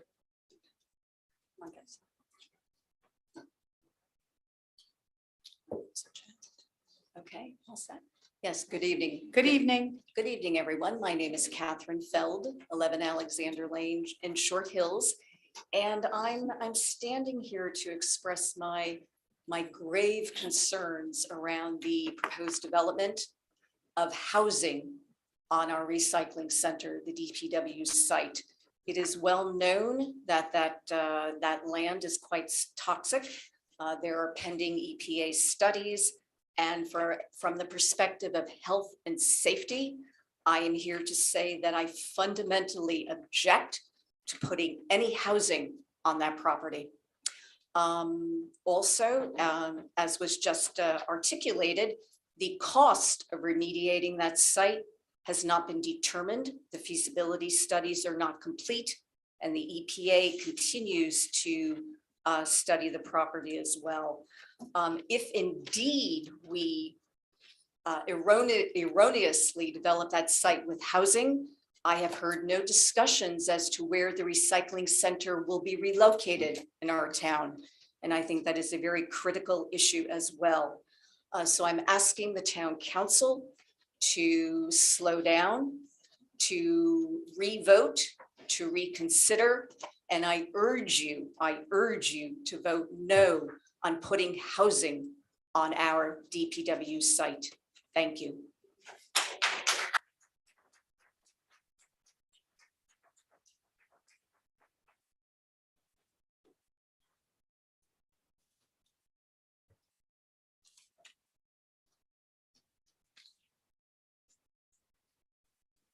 Hi, Good evening. my name is Masa Parangi. I live at 96 Mountain View Road. First of all, I want to thank you all for your service. Thank I you. know spend a lot of time doing this. I want to admit, I'm an attorney, and I'll admit right now that I'm not as prepared as I should be, because I did receive that email and people told me about what's going on the text, and I'm here. But I will tell you that maybe that's to our benefit, because I'm coming in looking at this objectively. I'm a mom. I have kids going to school. I live in the South Mountain section. And looking at this, I cannot believe that you approved of fully low-income housing on a dump. And I'm looking at this from the outside. Let's go through the reasons. As many have mentioned, the dump is toxic. 10 years from now, Millburn going to get a lot of lawsuits from what you just did. So again, remember that. Second of all, there's a stigma associated with this type of low-income housing, which has been mentioned before. And that is that you shouldn't put all of this low-income housing in one place. Second of all, it's near town and near the middle school. There's tons of congestion. There will be cars coming in and out. I worry about my child walking to our various schools in South Mountain. That happens a lot. And getting hit by a car. More congestion is not good. So I'm asking you respectfully to reconsider. And Ms. Miggins, I will say to you, as an attorney, I take my ethics extremely seriously. As a real estate agent, you should. You should recuse yourself from this vote and not engage in it. Leave the decision to others. I would like to ask you to please reconsider your vote. You know, I'm sure, are very successful at your job in real estate. You should bring that to the table here. So again, from now on, I will make myself more informed. But I hope that my ignorance has somewhat helped you see this from the outside. Thank you for your time. Thank you.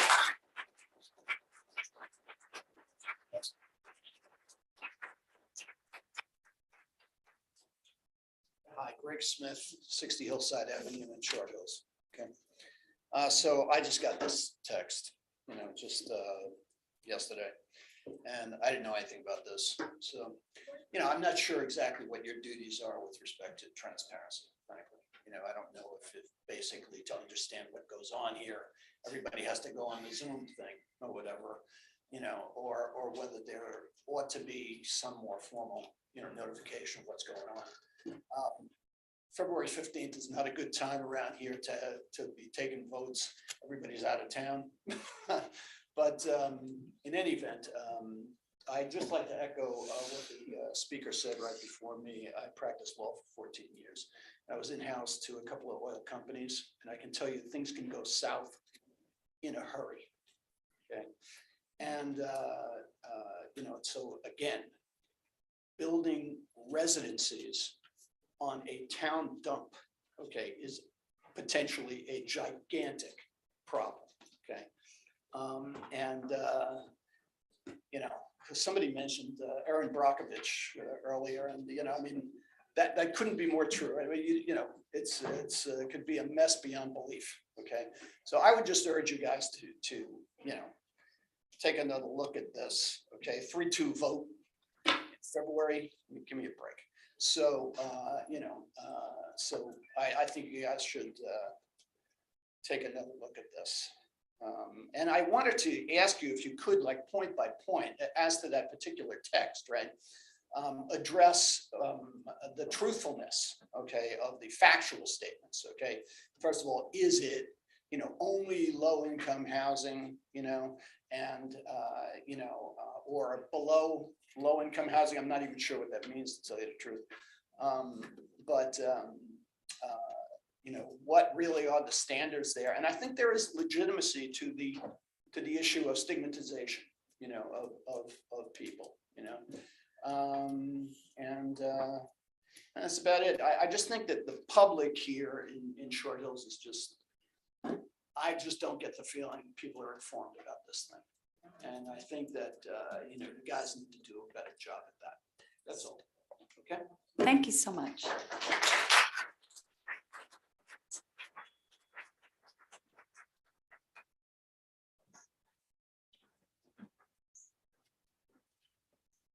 Good evening. Good evening. I'm David Grosso. I live at 118 Myrtle Avenue here in Millburn. Been here since 1954. So God bless you.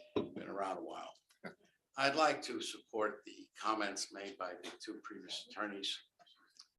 Do not build on the town dump.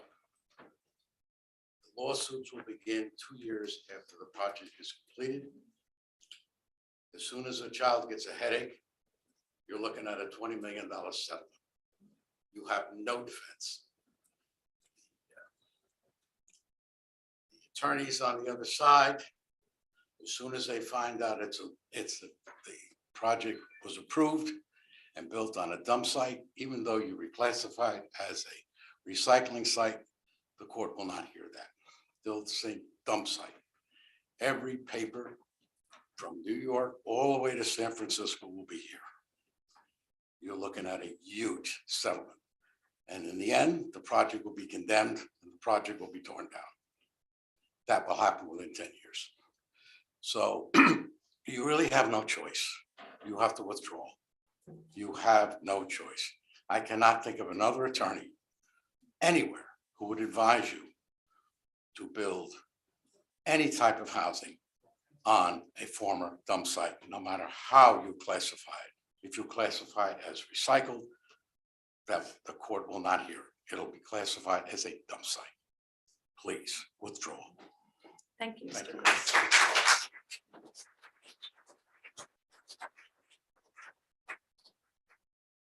Jess, you want to go to the, Wait, one more. oh, Mr. Carlin.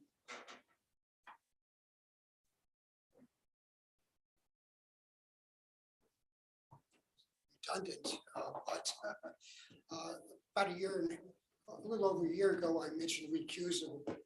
And I don't mean to think that the mayor has any financial interest, but I do. Thank you, I don't. I know you don't. I don't believe you have any financial gain, but just on a technicality that you should recuse. Looking at other cases at other towns where other people in the same positions did recuse, because that's what I do and I meet other towns, as you know. And why not sell it for $2? Why not sell the property for $10? Why not $100,000? Being a real estate agent, why not lease the property? I'm just talking about technicalities there. As far as, I believe you mentioned, was at a meeting, if we don't do this, it would cost us it would cost township millions of dollars, a quote.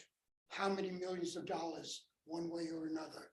I believe another member of the committee said, well, we almost have no choice but to go forward. Yes, you do have a choice. And the choice of going forward with RMP this way is really not, in my opinion, the best choice. It's not the only choice, obviously. And I do thank the committee for its fine work. Thanks Thank so you much, very Mr. Carlin. Thank you.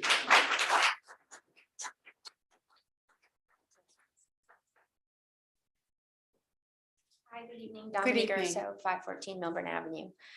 I just find it very peculiar. I've been reading the last couple, maybe 1 month, few weeks, about a specific property, about a mural that's gotten a lot of attention. And I don't seem to understand why it would be negative at all. I see that it's benefit to the community, bringing community together, bringing awareness and transparency, hopefully a new light to the community. I don't know why it's been given the nickname by someone on this board as the gaping hole. I find that offensive, rude, and factual. I don't know why one particular property is being highlighted when there's other properties in town that have other conditions that are maybe in permitting or under construction or plans that maybe you guys should be more aware of yourselves. But I assure you that this property will be a great benefit to the community, has community in mind 100% by people in this town who've been here for a very long time. And I've kept my mouth shut for a long time, but I'm sure the owners have great intentions for it. And I think that the commentary, the negative comments online are very disrespectful and should stop. So thank you.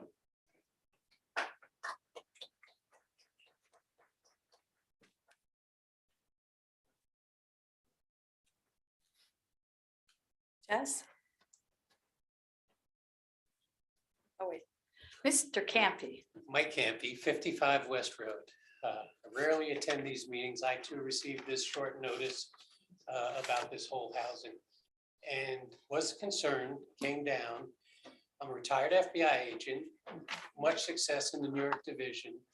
Hundreds of organized crime criminals were convicted, public corruption, labor racketeering. I arrested numerous law enforcement, including a corrupt FBI agent. Listening to this hearing and what's going on here in this short notice is like a red flag for me. If I was on the job, I'd be digging and doing an investigation. I don't know what's going on. Makes no sense to have some deal already in place. I really think you should revisit this because of the risk to children, the risk to the town, many factors. It just seems like it's very quickly going through a process that makes no sense with the public. That's it. Thanks, Mike.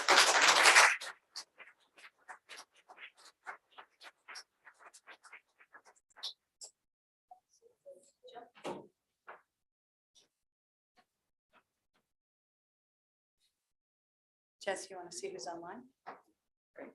Go ahead. Can you announce it? I can't see. Jim. Jim, you're on. Jim. Jim. Jim. Hello, Hello? can you hear me? Yes, sir. Very good. My name is Jim Bird. I'm in Hopewell Township in Mercer County, New Jersey. I'm president of Citizens Improving Affordable Housing. And I just want to help a little bit with some education here with affordable housing. 1975, affordable housing law came into existence, and that was the Mount Laurel Doctrine. Nothing really happened until somewhere around 1985 when affordable housing brought forward with COA, which is Council of Affordable Housing, came up with Builder's Remedy. And Builder's Remedy is a 20% affordable housing units and 80% market value homes. Very interesting because of the impact that it has on every municipality throughout the state of New Jersey. That's why things go off the wall with your taxes. Another problem is that of the equation on establishing affordable housing in New Jersey. The individual that came up with that from Princeton did it on the basis of a square mile basis, not taking into consideration things like quarries, roadways, things like that. And that's why it's not apropos for anyone in any municipality in New Jersey. The other question is, does each municipality have sewer? Or does it have septic? Does each municipality have water companies? Or do they use well water? Is there public transportation? Can municipalities work together for affordable housing? And currently, that's not the case. The legislators are dodging affordable housing at this time. They're placing it in the laps of the state court. This is incorrect, and it must be taken back to the legislators as part of the law. It makes one think that someone is actually afraid of affordable housing, or maybe a developer. I don't know. Our organization agrees that there should be affordable housing, but it must be done correctly. And I suggest you get in touch with ciahnewjersey@gmail.com and ask us where we stand in regards to this. And I strongly suggest that you contact your legislators and ask them to take back affordable housing from the court. Thank you. Thank you, Mr. Byrd.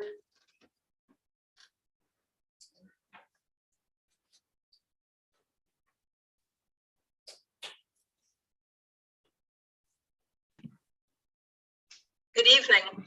Sarah Sherman, 42 Greenwood Drive.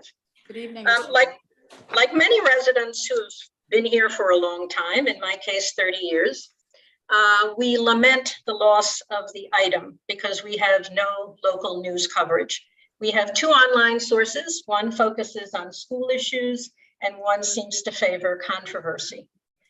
At the last Township Committee meeting, the banner headline would have been that taxes weren't being raised, and the term financially healthy community would have been quoted. None of this was reported. Without reliable local news sources, misinformation circulates, echo chambers reverberate, and facts are sacrificed.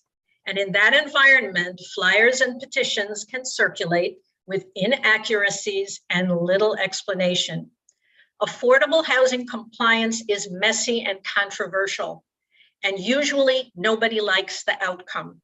But we need facts to understand the issues facing our community and how we might address them. Clearly, based on what I've heard tonight, there are residents who have not been following this issue, and we are hearing predictions of doom, gloom, and Erin Brockovich. We are not informed by misinformation and hyperbole, and we don't want unsolicited text messages urging us to sign petitions. This is invasive and unwelcome. Some opponents of 9 Main Street development object to the building as a 100% affordable housing only unit. This is not unique or unusual. The RISE project in Newark, which is partially financed by Queen Latifah, has 2 separate buildings, one market, one affordable. The proposal for the Westfield project at the old Lord and Taylor will also have the same separate buildings. The vote for the settlement agreement in this town was unanimous. Own it. make it work. If you got lemons, make lemonade. This is what you owe to your constituents, and we need to move forward. Thank you. Thank you, Ms. Sherman.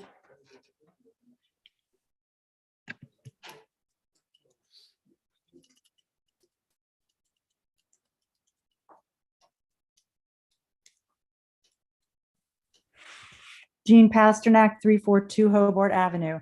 Thank you to the police, fire, emergency personnel, first aid squad. I wish you were given all the tools you need to best protect our community by the governor, state, county, and local elected officials. Mayor Miggins has not done her part and instead supports openly the pro-criminal policies of the Murphy administration and lets you and our community be unnecessarily vulnerable to crime. My second point, do you think your appointing Ms. Nesser and head of the Rec Commission, former head, her behavior is acceptable? I witnessed her attacking Miss Owalabi, who was door knocking in Glenwood near her home last fall, asking Oyen why an African-American woman would be aligned with the Republican Party and running as a candidate.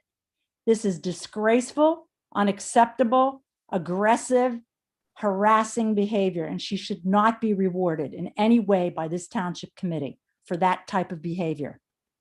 She is also a member of the Democratic County Committee, as I understand it, and they also should speak firmly against her behavior. There was a petition circulated for under a week, as I understand it. It has done a world of good, as far as I can see, with my neighbors and my friends in the community. They were unaware of this project. They had no idea it was being contemplated or being done. It's nothing to do with the newspaper. It's to do with the township committee and their lack of communication with their constituents. The community has spoken, as they did with the Taylor Park Rose Garden petition. Ms. Miggins, you quoted the 1,000 signatures as a reason not to move forward with ripping out the Rose Garden. Are you going to do as the community is asked in this instance? Stop, pause, and reverse this absurd project, as you did with the Rose Garden project. I'd like to also point out conflicts of interest regarding Ms. Miggins.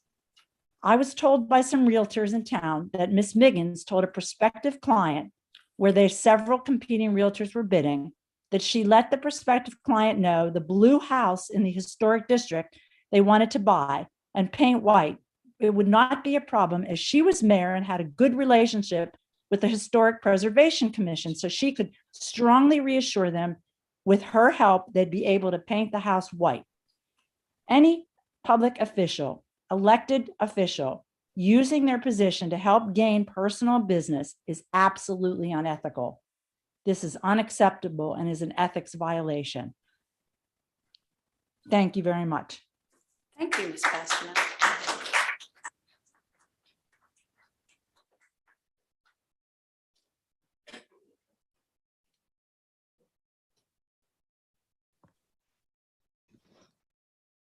Hi, can you hear me? Yes, ma'am. Hello, Marilee Reesbeck, 91 Whittingham Terrace. Good evening. I'd like to offer some input on the affordable housing topic. First of all, it appears that that text that was pushed out to most residents last night may have utilized the Millburn alert system. I and other residents found this text very annoying and intrusive. And if someone in town did use the Millburn alert system, I hope that this unauthorized use will be addressed and the person responsible punished. As for the petition that the text referred to, nobody is taking credit for this petition. It's signed by concerned residents and has been sent out not only to residents, but as well to people who don't live here. It's also posted on Nextdoor to surrounding communities, on Facebook in a group with many non-residents. And since you can't see any of the signees, I question that the signatures are legitimate. Perhaps Mickey Mouse and Donald Duck have signed the petition, but I'm betting it's not anywhere close to the numbers that people are claiming are on that petition. There's certainly a lot of emotion around this topic right now, in part because of all the misinformation being spread around. There's a flyer being distributed. Again, no names on it, so no one's taking credit for it. And on this flyer, it claims that only 3 TC members voted for it, when in fact, it was a unanimous vote, although committee women Eglo and Prupus are now trying to backtrack their decision. There are claims about how toxic the site is, but we haven't even seen the test results yet. All of this misinformation has created some level of hysteria, and residents who have not paid any attention over the last few years and are just now tuning in and don't have any idea about what has been previously transpired are weighing in without having any knowledge or information about what's happened. They're calling it low-income housing because they don't know anything about the fair share affordable housing requirements. There are people demanding that we need to find another site with no realistic alternative suggestions. I agree that there are aspects of this agreement that are not ideal, but it will limit builders' remedy lawsuits and greatly reduce our township obligation for more affordable housing units. Do I have some concerns about the location? Absolutely. Do I have concerns about 100% affordable site? Yeah, I do. But this community avoided our fair share housing obligations for decades, and the courts are understandably annoyed. Unless testing shows that this site is contaminated, we need to move forward. Thank you. Thank you, Ms. Reesbeck. Thank you.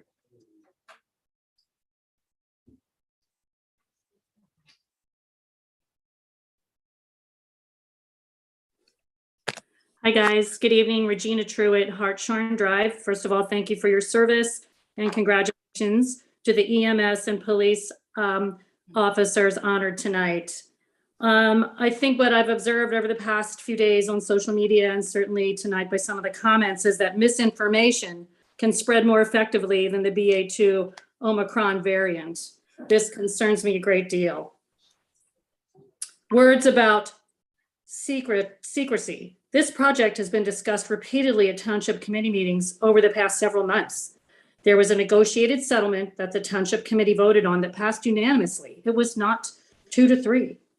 And as with all new developments, there will be environmental assessments. In fact, there is a document on the township committee website, an SI, a site investigation, preliminary site investigation that is already up for people to read.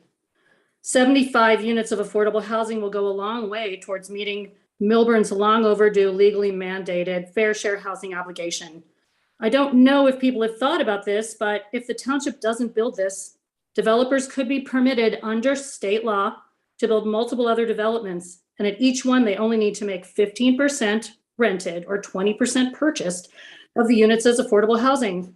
How many more developments will it take at only 15% to get to that same 75 units that can be done with this one development? Well, let's do the math quickly. 100 units, of which only 15% need to be affordable housing, would be 500 more units for the township. What do you think that's going to do if people are concerned about traffic congestion in schools? This is clearly a way more efficient way for Millburn to meet its state mandated affordable housing obligation, and I fully support it. Then lastly, to repeat what Ms. Reesbeck just said, why on earth has this rumor started that this is a toxic site? Where is this coming from? It hasn't been determined. Does somebody have special powers of examination to have made that determination and have gotten whipped people up? This simply has not been proven. Anyway, I'm going to wrap up by saying thank you again for all of your service. Good night. Thank you, Ms. Truitt. Thank you.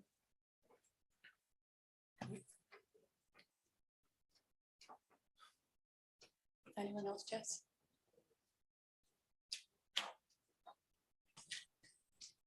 Hello, Nancy Stone, 10 Fielding Road and 266 Essex Street.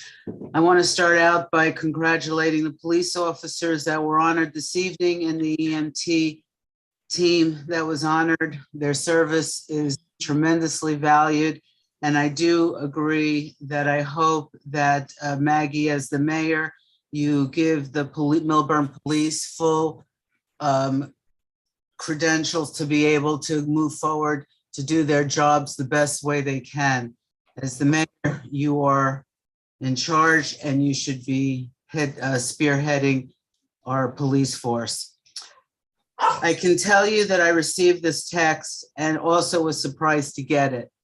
I love the text. I wish we had more of these type of texts. And unlike some of the other people that have spoke, I don't understand why you're being upset. You're upset when we get 42 million texts about our cars, locking our car doors, every week.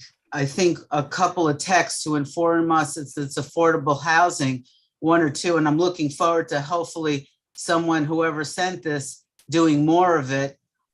Did an amazing job in rallying the community that clearly was unaware of what was going on in our town because of whether their lifestyles, as another person said, the February 15th in the middle of winter when we have a lot of people away in Florida, haven't been around, and doing these things in the dark of night is just not the way to get civic participation up and running. I also want to address the fact that I am being challenged that I'm a Republican endorsing a Democrat and some sort of nonsense that I'm hijacking the Democratic Party. That is not the case. This is democracy at its best. I have the freedom to choose who I want to endorse and who I want to support. I was the first person to hold a fundraiser for Ellen Steinberg, who was a Democrat, and she proudly won. I also endorsed Cory Biller, and he gave a really hell of a fight in the primary against Tara. And I do want to compliment Tara tonight on the way she handled the last meeting. And I even went so far as to go into the store and get that kale salad, and it's as delicious as I remember it to be. And I got to tell you, Diane was unbelievable, also fighting for this cause. And the two of them alone are standing here when you have such a conflict, Maggie, and you as a leader that you should be taking this by the bull by the horns on this, because you were accused of racism yourself, and there was a petition against you about this, and you had to address it. So I think that if you really wanted to take a lead on this, you would also please stop, take a pause, and revisit it. We are a very wealthy community, and the fact of the matter is, I don't think anybody would be adverse to a lawsuit that was going to be for the first time the betterment of the community, and also standing behind our value system that we do not want to stigmatize a community, children, families, hardworking people. And Maggie, you've always said you are the people, you're for the working man, you are there for the crossing guards. You must stand up and do the right thing and stand for not stigmatizing this property. Thank you, Ms. Stone. Have a lovely evening.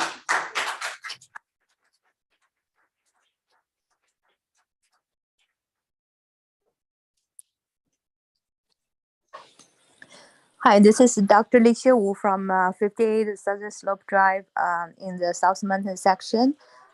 First of all, congratulations to all the officers who got recognized and promoted tonight. With regards to the affordable housing topic, I have 2 comments. As a new resident who just moved to this community and start to feel all the love and also the well-establishment, I think my first comment is we do support the affordable housing projects, but not on the dump site. So several decades of research in the field of this environmental justice has established clear patterns of racial and social economic disparities in the distribution of a large variety of environmental hazards. So I think people may think about this as like a chicken egg question, like, why there are practices in other states, in other municipality. However, when we think about the fundamental reason why the state encourage building the affordable housing units, right? So we do have neighbors, we do have friends and people who work in this area who cannot afford buying a home. But with that regards, I think we still want all our residents to be notified in a timely manner so we can discuss, we can resolve the confusion and arrive at a clear understanding of the processes and the contributory factors. Basically, these communities, we have many well-educated and wealthy people. We support the project, but meanwhile, we want to get the low-income families who already are facing with the challenges of limited resources to choose a healthy site to live. So please consider the equity and the environmental justice when we think about the site selection. The second point is, I think the DPW option, why a lot of people, especially a proud mom of two boys like myself, pose, be objective and, opposed to it, is we think this site selection can pose negative impact on the safety and the quality life of the Millburn community. In my major of architecture, engineering, we usually establish a baseline, which is the current situation. So in this case, the dump site, the traffic only occurs when there's a need for disposal. So the project to build affordable housing, you can imagine and you can expect significant increase of traffic, both from the influx of people and the automobiles in Millburn Middle School and also the Washington School area. We think this will have negative impact of both the safety and the quality life of our young students, which are our dear children. So I urge the Township Committee to reconsider the site selection over the dump. Thank you and have a good evening. Thank you so much.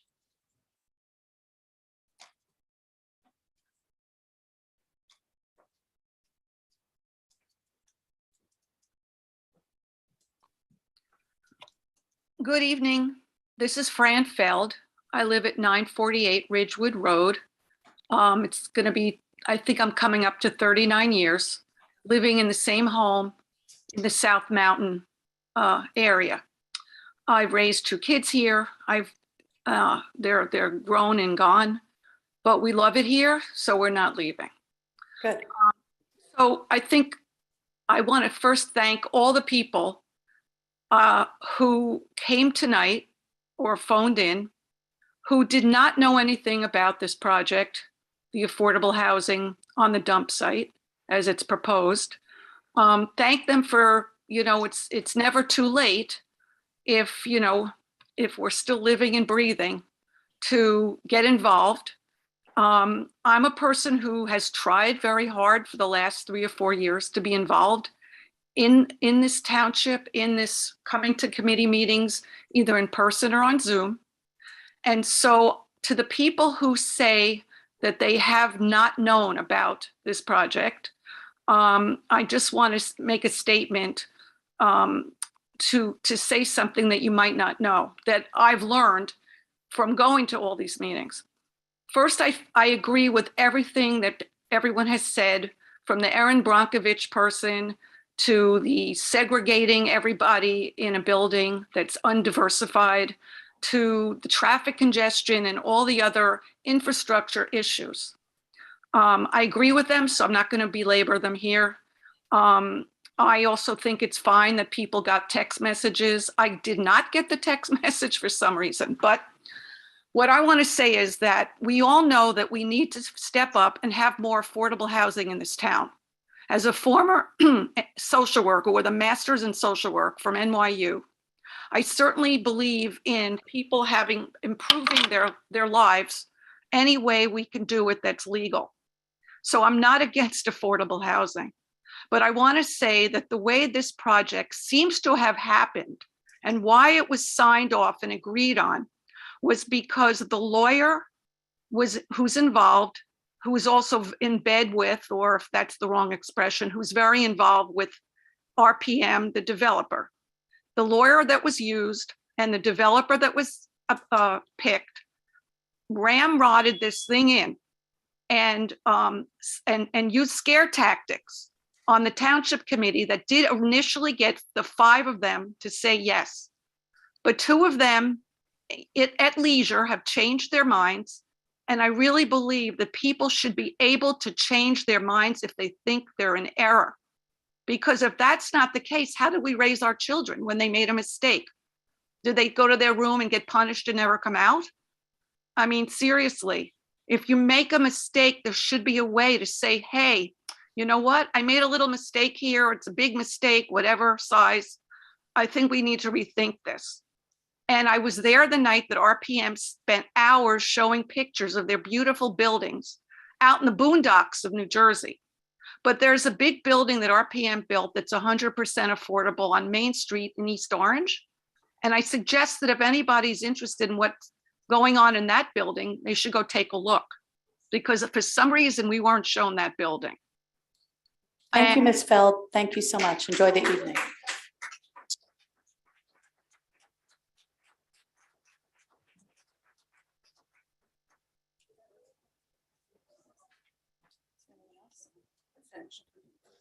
We're now closed public comments. Thank you. Would anyone from the township committee, any member of our professionals committee members wish to address the comments that they heard this evening? I'd like to go, Mayor. Yes, please. Thank you, Mr. Vinayak. 3 years ago, if you would ask me who was my congressman or who was my Democratic Party person or Republican Party person, I wouldn't be able to give you an answer because I was not involved in politics. I stood up to volunteer for this town because I came to this town and I loved this town. And for some reason, the values that I have, I chose the Democratic Party and I ran on it. I got the ticket, I ran, and I won the election. Every single day I learn what the misinformation or what we read in paper or Wall Street Journal or different TV channels. And it is surprising every day, again, there's a new learning experience. We talk about text and we talk about text today. I've been looking at the agenda ever since the meeting started and even before the meeting, because last night even I heard there was some kind of text going around and that we are voting on something. I couldn't see even a single thing in the whole agenda that we are voting on any of these buildings. So starting with misinformation, I think everybody thinks that we are voting on something. Mr. McDonald, I'm just asking you a question. Was there anything that was removed from agenda on this affordable housing? No. Are we voting on anything? Well, I mean. based on the Today, agenda. tonight, on the affordable housing? You're voting on the development fee ordinance. Development fee is not the affordable housing. If we Mr. Feld, please. get misinformation and how to twist the information. Development fee that we are talking about is if anybody makes an individual home here and that grows more than 50% on the value, they will pay 2% or 1.5% towards the affordable housing fund. Is that what it is? 1.5% for residential, That's 2.5 right. for. Nothing to do with what we're talking about, this 100% affordable housing building or the buildings that have come to town because of the settlement agreement. Jesse, sorry, Mr. Momin, could you go online and please go onto the township webpage and go under community and look, please pull up the affordable housing. Mr. Page. Vinayak, we could vote tonight, actually, to return it. It's not on the agenda, but we actually could take a vote tonight to return the whole thing. Thank you, Ms. To reverse the whole thing. Okay. Thank you, Ms. Roberts. Let's go. Excuse me, please. Ladies, it's okay. It's ladies okay, and ma'am. gentlemen, please. Ladies and gentlemen, please. Okay. Ladies and gentlemen, please. Okay. So Thank you. Mr. Momin went on the township committee website. Under the community, there's an affordable housing. Can you read that? Affordable housing information page. If you scroll down on that, there's all the information about affordable housing that you need, what the settlement agreement was. There is also an initial, we talk about contamination over and over again. When I came last year on this TC and I heard, hey, we are going to make 100% affordable housing. You know how it came through? It was because affordable housing was trying to push Woodmont property that was on the watershed. And we were all against it. These guys went to the judge. Okay, I was against it. Seglo, whether she was against it or not, I don't know. But I was against it. I went in that matter went to the judge, and judge wasn't negotiating all this with us. And more than negotiation, this was more like a mandate. Negotiation is just a word here. I don't think I had a say in what was proposed and what was they threw on us. So on the Woodburn property, when I said no, the matter went back. And judge actually said, Woodburn property, you were not in the negotiation, you will have to step out. And affordable housing came back and said, okay, that's fine. Now you will have to increase the density in the town, and you will have 100% affordable housing on this DPW site. How did that come around? It was also in the town plan, where we had DPW as a site plan for future build out. And that's why it's a 4.2 acre property. In the text, it says 1 acre, there will be 75. Immaterial, because it's about 2 acre that there will be 75 unit will be made. And they came back saying 75 unit, you're going to make it, and this is the density you will have to live with. And I remember talking to the two township committee members who were on the negotiation team. I said, no, we can't do this. And for the record, and I've repeated this again, there's a township committee videos when we have our meetings. I'm so glad there's so many people who have come in here and wanting to get involved and wanting to get informed, but please don't be misinformed.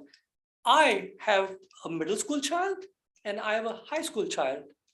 And I actually was the first one who said, listen, if the person is living in that building, when those kids will go to school, how would they be treated? It's a taboo for them. And I went back and they listened when they were, especially I would call it Mr. Wasserman. He was also against the Woodburn property, if I may. And when I spoke with him, I said, might as well give the Woodburn property, but take the affordable housing out. That 100%, I think, is worse than even the Woodburn property. And Woodburn property had another step to it where their society needed to approve that before that got approved for this whole building or build out. They went back and guess what they did? Okay, we'll take the Woodburn property. We will still need to make 100% affordable housing. We will decrease the density. It is a choice between bad and worse. Which one do you take? And this Woodburn property, Excuse me. This property at DPW, we keep talking about contamination, and there are some people who said there's never been study done. I see on that page, there is a result, a 22-page or 32-page results for the first time that the contamination site was actually seen. More than us, affordable housing was saying that if the site is contaminated, we are going to get another township property to make this building. If you don't get it to us, we will get it. And their eyes was on the Millburn open parking space, Millburn train station open parking space. So the first result came in, that was good enough for them to say okay to the DPW site that the 75% unit or 75 unit can go in there. So I'm just trying to not tell you, but tell to myself also why I voted yes for it, and I'm still going to vote yes for it. So this DPW is not just the only thing. Whatever builder came in, when we call it negotiation, every builder was granted their project, every builder. One builder, Annie says, we actually talked to them, or the negotiating team, they had separate meeting with them to make senior living at Annie says. And they were okay with it. Affordable housing came back and said, no senior living. You have to make a family apartments in there. And you will have to go that way. And this is where when someone on the phone said, you need to go to the legislation and change the legislation in the New Jersey state, that is all we need to do. Because when the court comes in play, they're just using that law and saying, you got to do it. Because we did not do anything for 30 years. Upton came in for the same reason. Woodburn came in for the same reason. While they were negotiating, Wells Fargo came in. If we were not doing it in good faith negotiation with Wells Fargo, they would have joined that too. So any building that came in, again, this is my information, this is my thought process. You can say I'm wrong, but all I'm trying to do is misinformation, trying to clear that air a little bit. So you people, whoever is hearing on the phone, as well as here, I'm thankful you're attending the meeting and not hearing all those 4 or 5 people who have always, I've heard everything against what we are doing. I am actually, I get surprised and shocked when one person in here says, oh, I'm surprised and shocked. When she doesn't say that, I'm shocked that, oh my God, today she was generous that she didn't say that. And this is all coming from an outside world, exactly like you came in here and started thinking, seeing all these people, how they behave and how they come in and generate that information to their own benefit. We're not even talking about affordable housing and it came through. Excuse me, And excuse me. so we, Upton, 80 Woodland, Wells Fargo, and he says, people who don't like what I'm saying, up to you, but I'm going to say it completely what I have, okay? We don't have. Mr. Seaver, there is no vote, gentlemen. There is no vote. So let Mr. Vinayak finish speaking. We listen to you. He gets more than that. So he gets more than that. So, yes, I still have it. So again, the contamination report is on the webpage. You all can see it. Millburn train station site that I said, you have to keep that in mind. There were a question asked on 2 more steps on the salary side. The question was asked because it was negotiated 2 more steps. I think today we have 7 steps where the salary for the employees goes from lowest to the highest in 7 steps. Township was able to add 2 more steps into it. So there is a little bit more variance in time period from the lowest income to the highest income for those people to go into. So that was worked for our benefit, and thank you for doing that. So we don't keep increasing the salary in much efficient. It was part of negotiation. Again, there was another thing that was brought up that we rushed into a decision on one company. RPM was made. There were 10 total companies that was brought in. There's a subcommittee that was sat and went through all the 10 those developers or their applications. 4 were shortlisted. All of us were brought in and reviewed their presentation, all 4 of them. Out of the 4, we chose 2. And out of the 2, we chose 1. So I don't know what you're saying when you rushed it or we made a decision on 1, but that is my information and that is what I know of it. But believe me, when I say it, I was sitting in the same seat and I was misinformed many times. And I'm not saying we're all human beings. We all make mistakes and we can make mistakes. But guys, this is ridiculous. Thank you, Mr. Vinayak. Ms. Egloff, I'm just going to go right in the room. Keep it short. Okay, Ms. Egloff, Okay. thank you. Good evening. So I did not receive the text that you're all talking about. I will say for Ms. Reesback to insinuate that somebody from town hall sent that, talk about misinformation and whistles, I don't know. To something that Ms. Sherman said, 2 separate buildings, I think that smacks of separate but equal. And all I want to say is America is going backwards in so many ways, voting, women's rights. Let's not Millburn Short Hills be a representation of moving backwards. Even if that dump site is not contaminated, okay? It still should not be a segregated site. It should be mixed market with commercial or retail on the first floor, which would benefit the entire community. It would link Essex Street to Town Hall Plaza, which was named under when I was here years ago, and that street still isn't fixed. That makes no sense, having that Jersey barrier there. We can do better, and Ms. Prupus, one of us will make a motion this evening, and then we will be on the record. I'll make the motion that we should go back. We asked our attorney if we could go back to fair share housing. Alex, do you want to say what Mr. Buzek's reply was? No. Why don't we let everyone finish speaking? Why don't we let everyone He finish? said he would quit. If we went back, he did not say we couldn't go back to fair share housing. He said he would quit. So that being said, we can go back. We must go back. Are you making a motion right No, now? no, because I'd like to hear everybody else speak, and then if you want to afterwards, it'll be your pleasure to do so, but I'd like to hear everyone else speak. Thank you. Mr. Well, Ms. Prupus. Oh, Ms. Prupus, do you have anything to I add? do have a lot. Okay, great, terrific.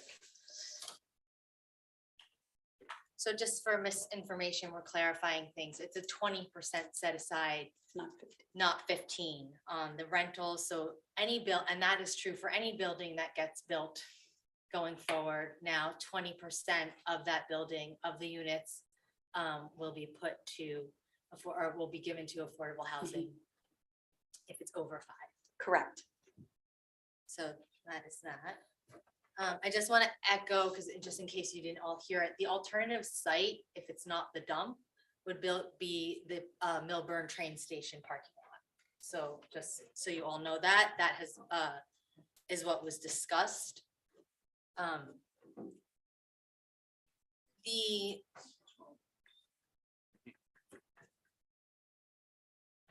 The easement, Mr. Feld brought this up, and I think it deserves some clarification, because I know that from when I started coming to meetings in 2017, I never heard anybody talking about what the flood mitigation is doing right now. So you said we've been discussing it for a long time. That's not factual. So I don't know if Alex, do you want to kind of give background information on these easements and when it was first discussed and when it wasn't, and how it came back? Because it's not like that, because someone asked, like, I'm assuming that you meant, were we talking about this before Ida, and what the town wasn't talking about flood mitigation or flooding very much before Ida hit. So you want to talk about the easements? I would, just to clarify my comments, in a way, maybe it wasn't clear. The easements and the drainage projects that I was addressing was discussed years ago. I didn't mean more, I didn't necessarily mean more recently, although the flood mitigation committee has engaged us, in the last, in the last 6 months, we worked on this. But my comments were that if you look back in history, the township, looked at these flood mitigation projects 10 years ago, 15 years ago, and it never got out of the gate. Okay, So just not wanted to more- give like a well, time. Yeah, a frame little time range. before I can that. understand that. Yeah, that it wasn't this Yeah. ongoing conversation that No, the this was township years has ago. been having. Yeah. The memorial parade, if people want to walk in the memorial parade, how do they raise their hand to do that? Well, generally, they're part of an organization and they can submit a form to the Millburn Parade Coordinator. Is there like a form that somebody needs to fill out, or just a letter? It's a form, it's hold harmless, and there's Where is the again, form located? On the if website? somebody would like, if Mr. Feld would like to request. But it, it they might can- not just for Mr. Feld, I mean, Yeah. maybe some people out there, but and Mr. Feld. Yeah. Yeah, generally it's it's just a request being made. And there's a list of organizations in the town that are generally invited as well. and Okay, things like that. great. And then the final compliance deadline to notify the court for, is there, I know that there, so people can, when is the final compliance? Right now it's scheduled June 10th. However, no information has been provided to the township. But last time you guys, It just. no, but I'm saying last time you notified the community through Swift About the 911. fairness here. Yeah. Yeah, because there was a public hearing and there was an ability for those individuals to participate in that public hearing should they choose. We have not received any similar information for the compliance hearing. So we don't know if the public's gonna be able to Correct. participate in that. or not. Correct. Okay. I just want to add one thing. The order from Judge Gardner, yes, which was filed on March 2nd, does say that the final compliance hearing will be held on June 10th at 1:30 p.m. It goes on to say that the township will provide additional notice regarding the manner in which the hearing will proceed, in person or virtual, on its website. And then it gives the website on or before June 3rd, 2022, and no further notice regarding the final compliance hearing is required. And we haven't received any information from the court yet. Okay, but when we do, it'll be on the website and we'll let course. everybody know as we do. Okay, Yep. great. Another thing I just want to clarify in the negotiation with Fair Share Housing was that the 75 units was chosen because to lower the densities of the other buildings. And I'm just giving out information for people just so you have it. So it was either higher densities in other areas or 75. And I did see some correspondence coming from some people saying that they were happy about the 75 because they didn't want it like closer to their neighborhood that they felt like it was going to get impacted. So, you know, I know that I voted back in July for it. I was recused. There was I mean, there's so much history about how that vote took place and so much misinformation, but I was recused from it from the entire process and then told that I had to vote. We were told that we couldn't have input from the public, but then, you know, we all heard that that wasn't true. So, or even to talk about it afterwards. So I'm okay that I'm now sitting here saying, I think that I wish I could have gone back and voted no. It wouldn't have made a difference clearly at that point. I think that it's okay for us to change our minds up here and to say we made mistakes and to say that we got more information and we had more discussion, because at that point we were being told that we couldn't even talk about it with anybody. So other than the 5 of us. So I feel really good about the fact that I can come up here and say, I didn't have all the information and I made a mistake. And I think that we could slow it down. We could pause it. We could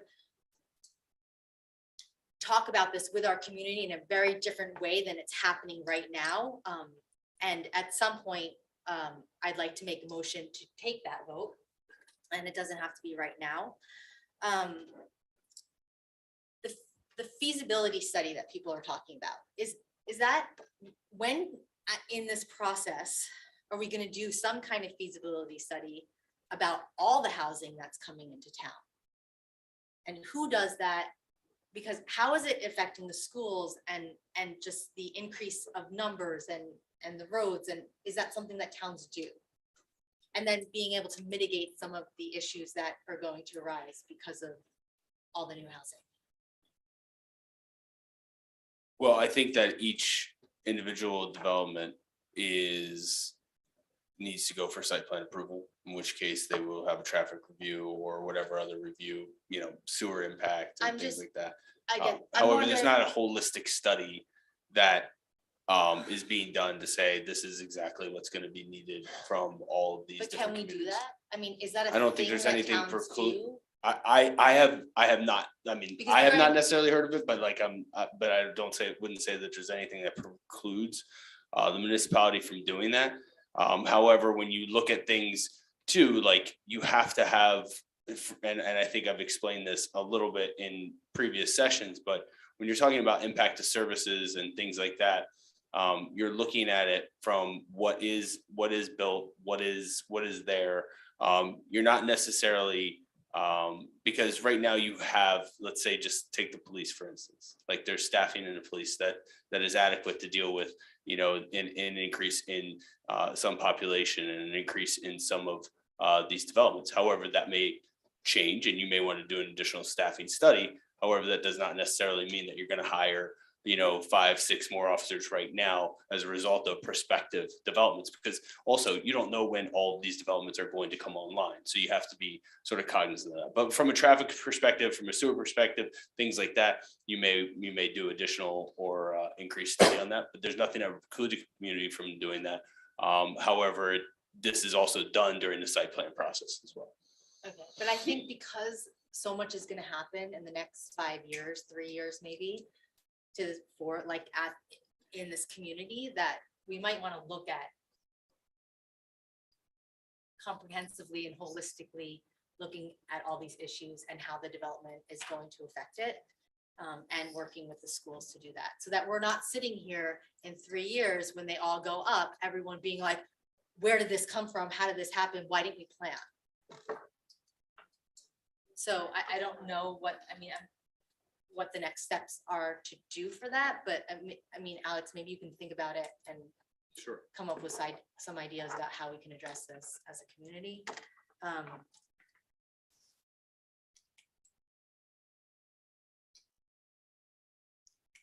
Can you also explain to people, because people are calling it low income, it's not low income, it's affordable housing. And it's based on an average of surrounding areas, like we're put into a grouping. And then there is low, very low, and then very, very low. Do you feel like you can give like a really brief? I can't get necessarily too into the weeds, but it's remember that the affordable housing is low and moderate income. So there's moderate income, there's low income, and there's very low income. And so those standards are set based on a region. Our region includes 4 counties that information is also posted on the township's website. I can't get into the dollar figures in terms of what people earn. However, moderate income is exactly what it sounds like, and low income, and then very low income is generally those that are below the poverty level. So I think that you need to sort of observe that for yourself in terms of these regional income limits. But those are also posted on the township's website. Okay. The 5G cell tower, do you know anything about that, or any of the questions that were brought up about it being on private property, and is there any oversight to that? And have we ever had kind of conversation, like, is there any history? Yeah, I mean, I can look into it. However, the fact is that there is a zoning board process for approval when it comes to cell towers and even small cells. However, there's on the buildings like the one at 340 Main Street. However, there was also an ordinance passed regarding the right of way when it comes to the small cell technology, or the small nodes or wireless nodes. However, I think there's probably additional work that can be done in that regard. Okay. It should be looked into. I think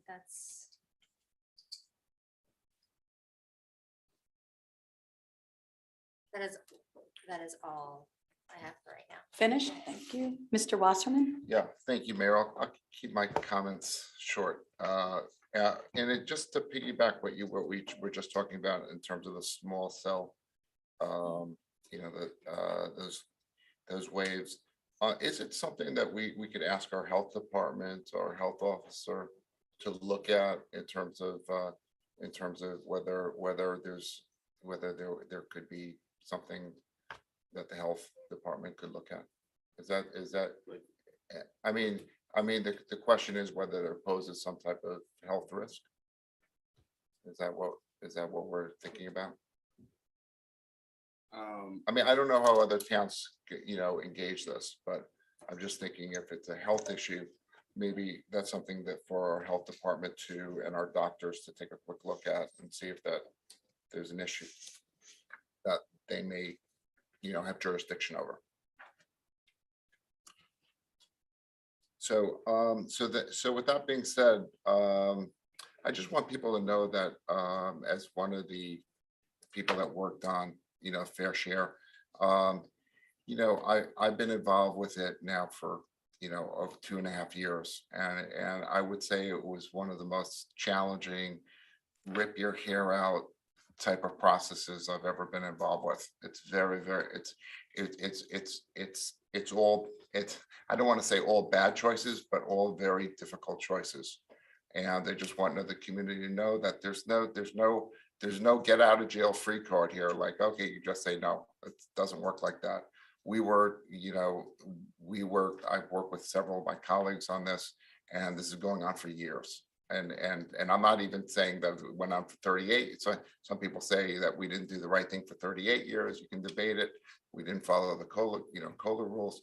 But I want people to know that that the people up here, even though we disagree with each other, we spent literally hundreds of hours working on this on these issues, and it's all about choices. And they say leadership is about making difficult decisions, and it is. It really was very difficult, because as my colleague, Mr. Vinayak said, you know, if you didn't want it, you know, if you didn't want to have 75 units at the dump, then, you know, then you want to have an inclusive project. Well, to get 75 units, you'd have you'd have 375 inclusive units.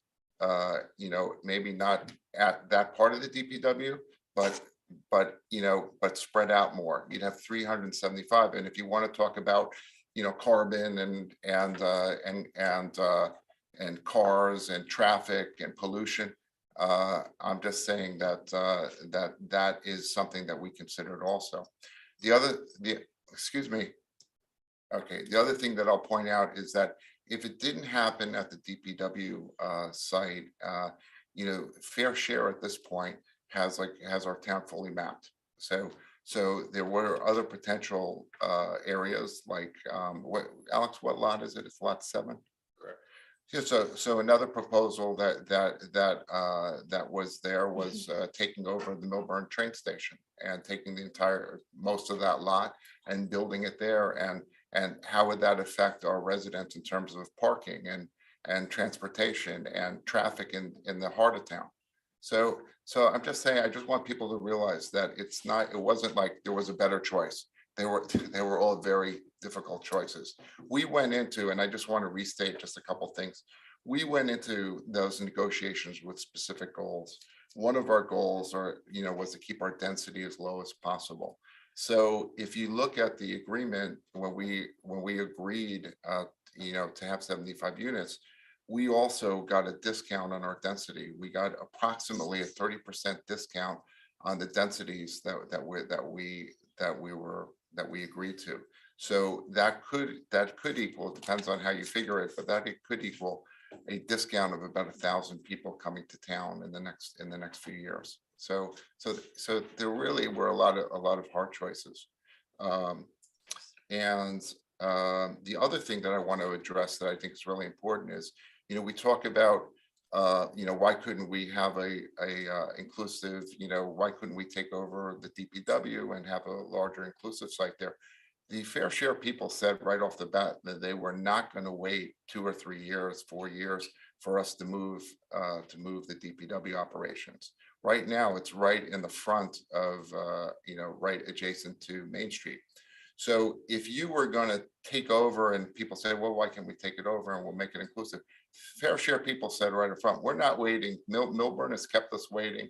I mean, you can interpret this as you want, but Millburn has kept us waiting. We didn't do the right thing, and they know it, and we're here, and we want we want those affordable units now. We're not going to wait. So they weren't going to wait 3 or 4 years. So that wasn't even a possibility as I understood it. Do you need some water, Mr. Phelps? Oh, good. I'm just checking. Anyway, so I'm not done talking, Mr. Phelps. Anyway, so I just wanted to make some of those points clear. Thank you. I'm going to just make a couple comments here. Mr. Smith, I think it is. I did get the text from Sam. So I never open my phone. I always have it closed, but I opened it just to be able to go over the points, because that was something you would ask, well, what's true and what isn't true on this? So let's do it. So build the 100% high density income segregated apartment at 9 Main Street on the potentially contaminated site of the current Department of Public Works next to the middle school. So it is, the front part of it is the Public Works. There were 11 samples taken from soil samples, of which 2 came back. One is called historic fill. When we were building the parking deck, that also had historic fill. And what you do with historic fill is you truck it out. There was also mercury. So we don't know what the levels are of the mercury. So the whole point was that the man said to go back and do second samples, which have been ordered. Is that correct? Correct. Correct. Remedial investigation. A remedial investigation. So now, if perchance those numbers don't come back the way they're supposed to, and we're not going to build on, first of all, the EPA and the DEP are not going to let you build on a toxic site. There's, you know, I liken it to, because everyone knows I do sell real estate. If you have an oil tank that's leaking in your property, you automatically get assigned a number, and until that soil gets cleared away, you cannot close title on that house, quite frankly. So if perchance those samples don't come out great, then their alternative from Fair Share Housing is lot number 7, just so you're all aware of that. That is the Millburn parking lot next to the train station. So they will take the lot and say, put your 75 units there. Okay. And I guess then we could maybe pave over the dump and put the parking there for the people, but that we will lose that parking lot, just so you know. Okay, so let me finish. The proposed plan calls for, the proposed plan calls for 75 apartments for low and very low income residents on less than 1 acre of property. The proposed plan calls for 75 units of low, very low, and moderate income on 2 acres of property, not 1 acre, it's 2 acres. The parcel of land has been contaminated for over a century. I don't know that to be true. Before it was the town DPW, it was, because we looked at old pictures, Millburn Coal, and there were no. Also, there was the railroad used to dump the coal there, so everything was above ground. There were no underground storage tanks. In fact, the only underground storage tanks that do appear on that property are our own tanks that we use for putting gas in our police cars and our fire engines, and those tanks are clear, just so you know. I just want to see if I got everything on this. I'm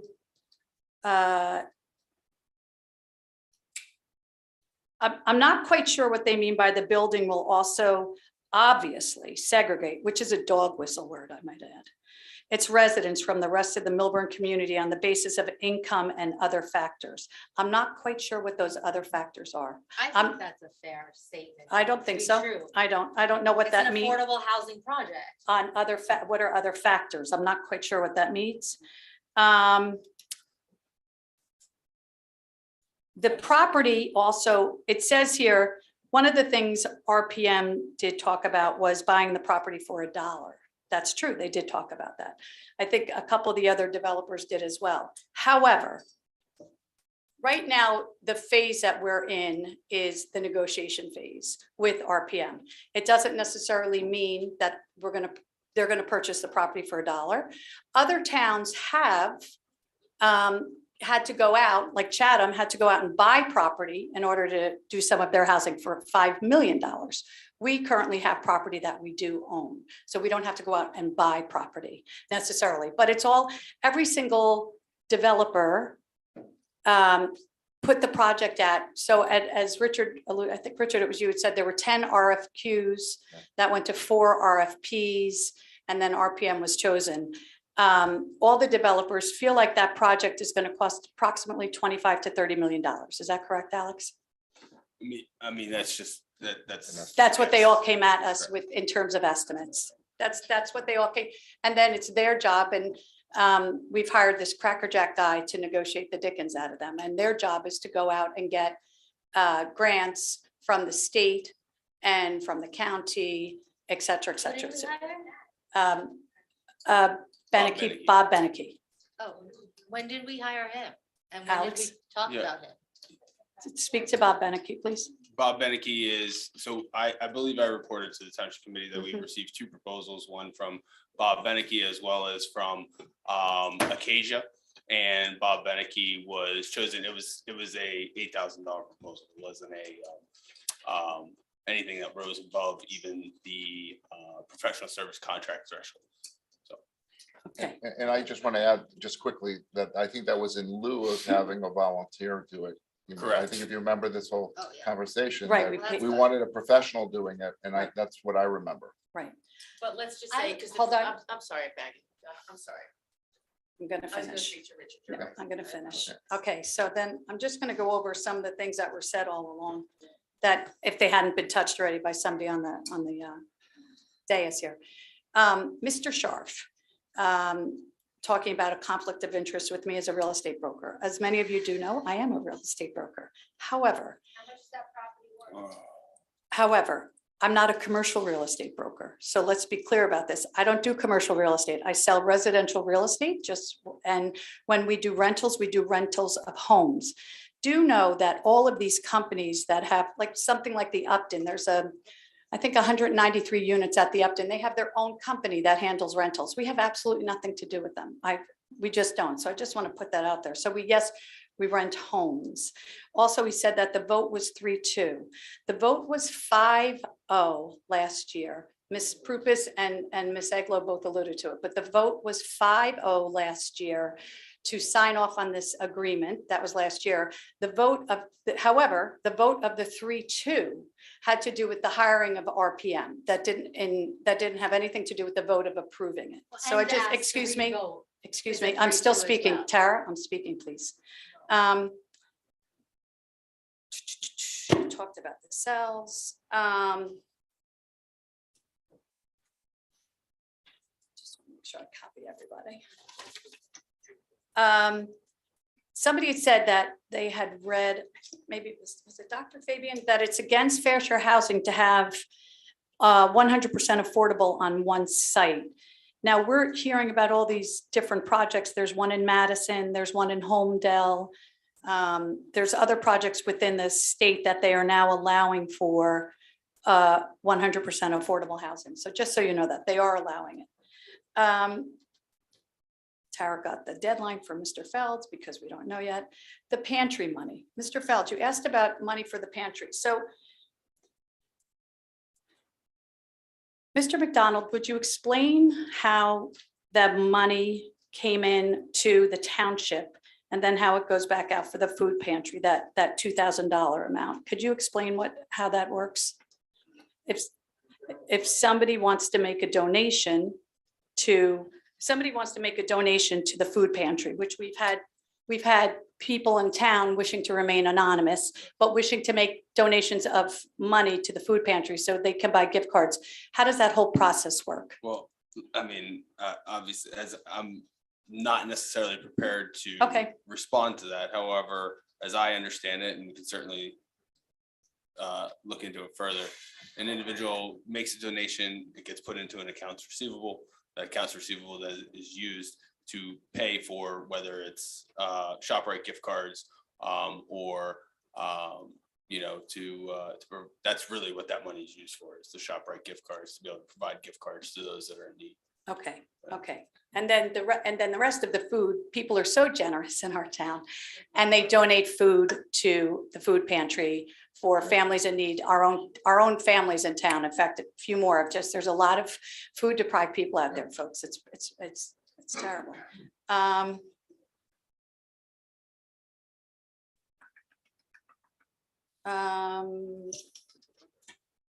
think that's everybody, but hold on, let's make sure.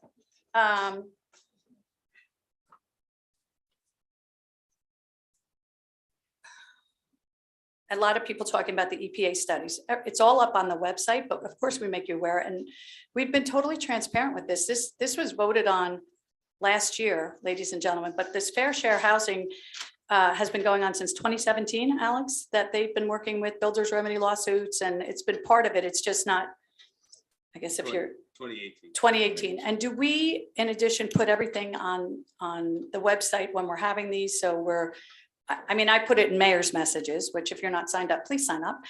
We put it in mayor's messages, we put it in emails, we put it on our Facebook page, we put it on our township website page. So there's been total transparency with all of this from the beginning. I think if I can maybe just address one thing on that. Sure. Communication. Sure. The township has numerous ways that it communicates, whether that's on Facebook, Twitter, other social media. The township website, we have also put out a newsletter over Swift Reach, which is now Rave. And I can tell you that there's a lot of communication that goes on in that regard. And this has been a part of it, as well as affordable housing. You know, we try to communicate as much as we can about what we do. And so, you know, I've been at this for a while now, and there's always going to be that instance where, you know, individuals, for whatever reason, maybe they're not signed up for Swift Reach, maybe, you know, they don't have social media or whatever. There's always an instance in which people don't get the message. I would just say that the best way to stay connected is to try to connect with those various forms of communication. That's all. Okay, thank you. Then Excuse me, Mayor, is it possible to take a 1 or 2 minute break? we sure can. Thank you.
Alex, do you have that book?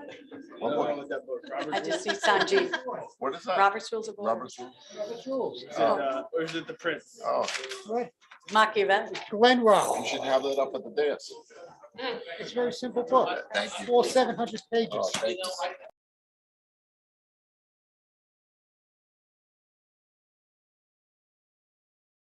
It's a guideline. It is a good guy. Okay, I'm going to start again. Thank you, thank you, thank you, thank you, thank you, thank you, thank you. Thanks for letting us take that break. Yes, thank you. To Ms. Pasternak. Ms. Pasternak, I'm sorry that, since I don't like to deal in rumor and innuendo, and whatever happened with Miss Nesser and Oy, and that's, that has nothing to do with us. I will say though, I agree that it's very important that petition was circulated. However, there's a major difference between the petition that was circulated by the women from the Short Hills Garden Club and the petitions that they gave to us had all the signatures of the people on it who had signed off on it. So those over 1,000 people, we knew who they were. And that was presented to us. The president of the Garden Club presented that to us.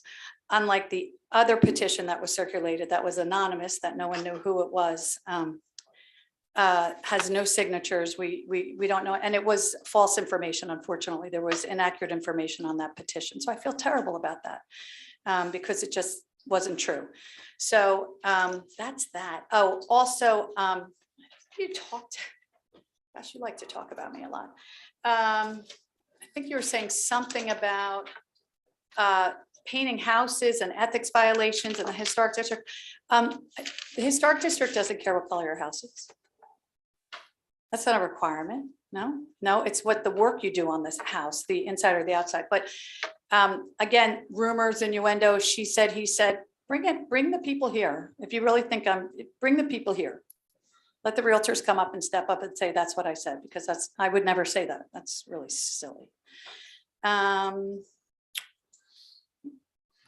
I'm not quite sure what everyone's thinking about with the police officers. I was thrilled tonight that they came here. I love our police officers. I think they're fabulous. I come from a family of military background and law enforcement. So I don't know what they were talking about there, but listen, we love our cops and firemen. I'm married to one.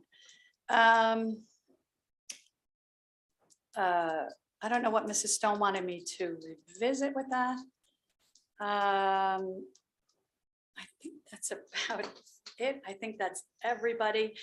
And then I know there's so much consternation with this, and it is election season, as someone had alluded to. There's so much consternation with the fact that the 5 of us did get up here last year and vote for this fair share housing. Some people felt like they had a gun put to their head. Some people felt like in hindsight or in 2020, they would do something differently. We all 5 voted for it. And then there was a split of votes with who to hire for the site itself. There was definitely Ms. Eglo had knowledge of a plan that we didn't have.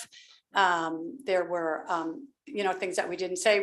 When we hired RPM, we interviewed 4 companies. 3 were compliant, 1 wasn't.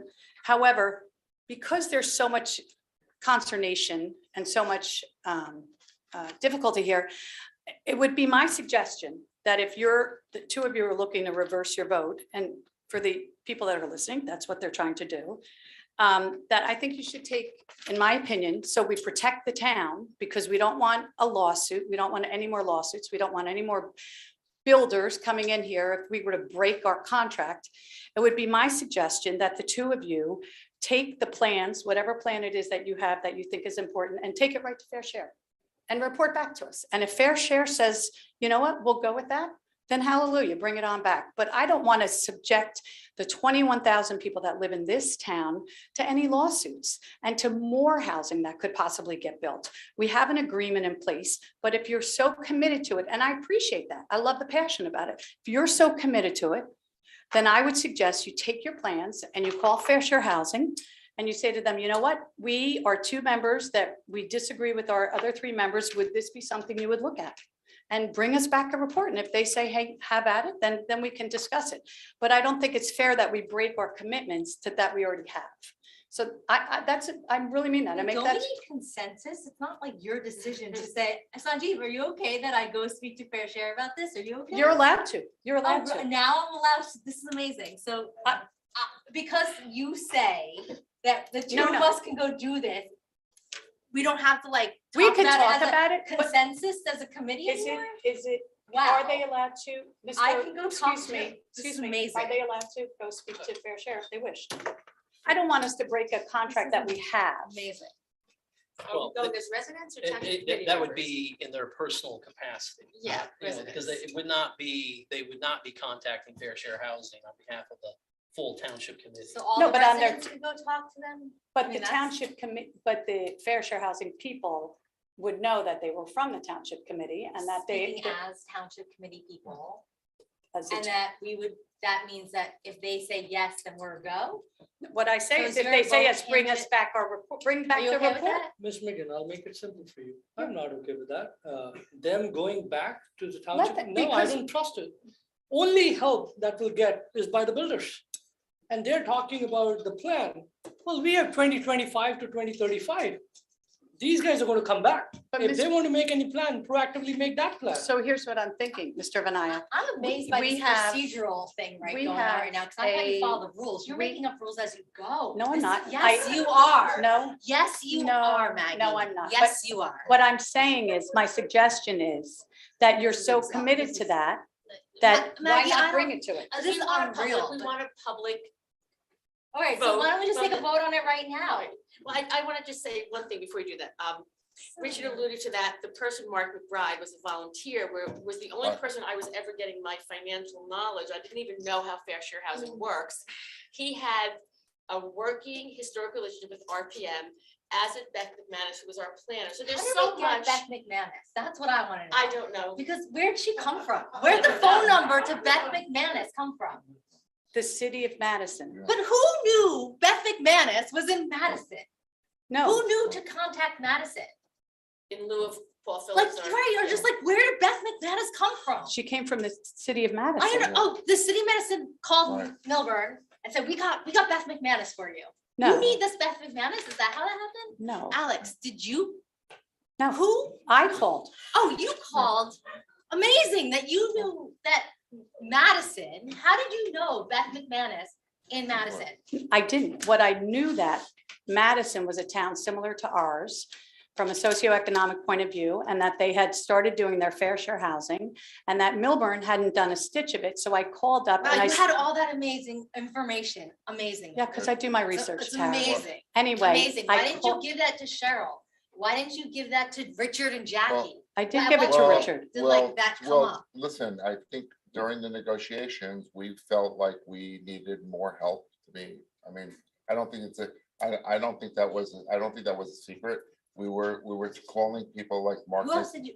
We He's spoke from to- Madison. We spoke to. we RPM spoke to- Madison. We Beth spoke to McManus Mark, Madison. we spoke to RPM Mark Montclair. McBride, who has done financial modeling. RPM's doing the project in Madison, Mhm. They're from Montclair. but they're doing the project with Beth Okay. McManus and Mark It's a McBride in small group. Madison. It's a I don't care small- where they're located.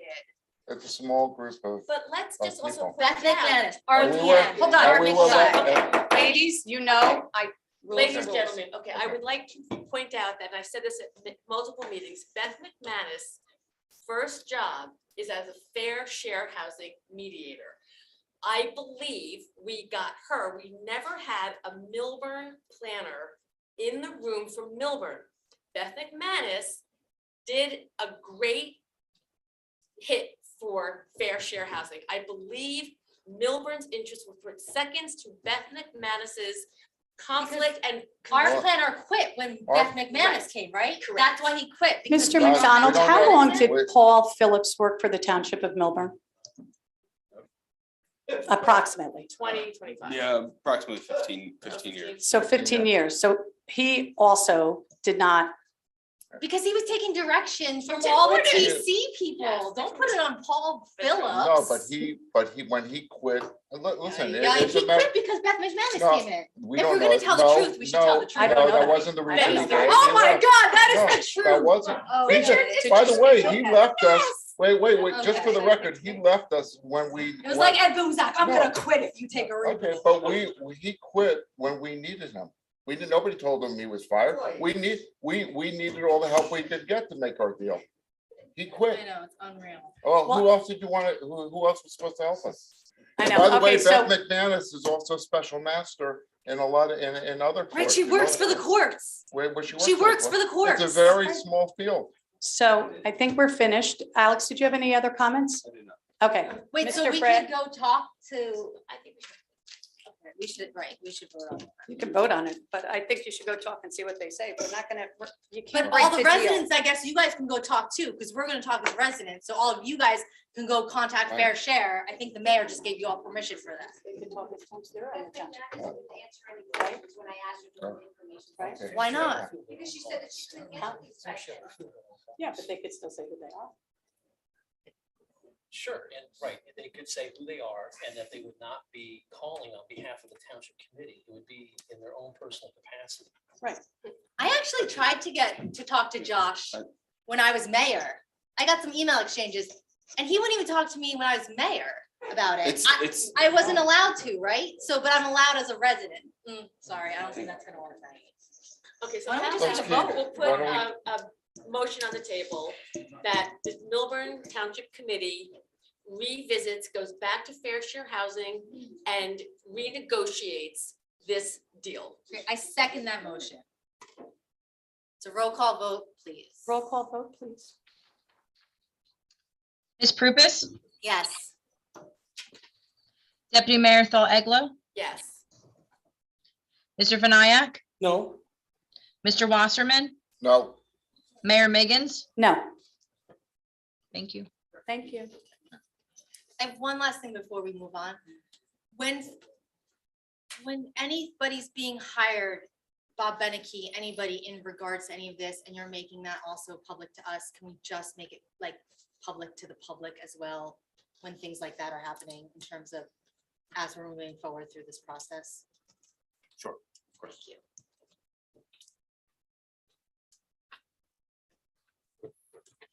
Okay, we will now consider consent agenda resolutions. The Township Committee will now consider. Oh, wait, I'd like to have one pull. Sure. Of 22-136, appointment to Pedestrian Safety Advisory Board. You want that done I'd separately? like that done separately, Okay. please. So resolutions 22-130 through 22-135, and then 22-137 through 22-139. Are there any comments from the committee in regards to any of the items listed on the consent agenda? no comments. Any comments, No ladies, comments. gentlemen? No, no comments. May I have a motion to approve resolution 22-130 through 22-139, taking out 22-136, which are Motion. listed on the consent motion. May I have a second? Second. Roll call vote, please. Ms. Prupus, Yes. Deputy Mayor Thol Eglo, Yes. Mr. Vinayak, Yes, Mr. Wasserman, Yes, Mayor Miggins. Yes. Thank you. Thank you. Okay. Now, 22-136, appointment to the Pedestrian Safety Advisory Board. Ms. Yes, Ms. so Eglo. that was a committee that Mayor Cooper started, and I sit on that this year. Yep. Right now, the people sit on it, myself, I live at 40 Greenwood Drive. Mhm. We have another gentleman who lives at the other end of Greenwood Drive, and then we have Mr. Fines, who lives in the middle of Greenwood Drive. This person resigned. I understand she resigned because she hadn't been showing up to meetings, and that was an appropriate thing for her to do. However, I don't know Mr. Fines how, and I've known you for years. Our kids were in Little League together, you know. So this is not personal. It's the fact that I don't know how you knew this position was open, because we had volunteer interest forms from the end of December, and all of a sudden I get it after the fact, because I asked, and yours was dated May 3rd. So the people who are on the volunteer interest forms should have been notified first or questioned if they're still interested. Or we should have gone back out to the public, because we have a lot of neighborhoods besides South Mountain section, and they should be represented on this pedestrian safety board. That's how isn't that in the bylaws? That, is it? When we set it up, we were very specific about all the different areas. That might even be in the ordinance. It's not. Are you sure? So, Well, Mr. Because Watson, we were I'll very respond. intentional yeah.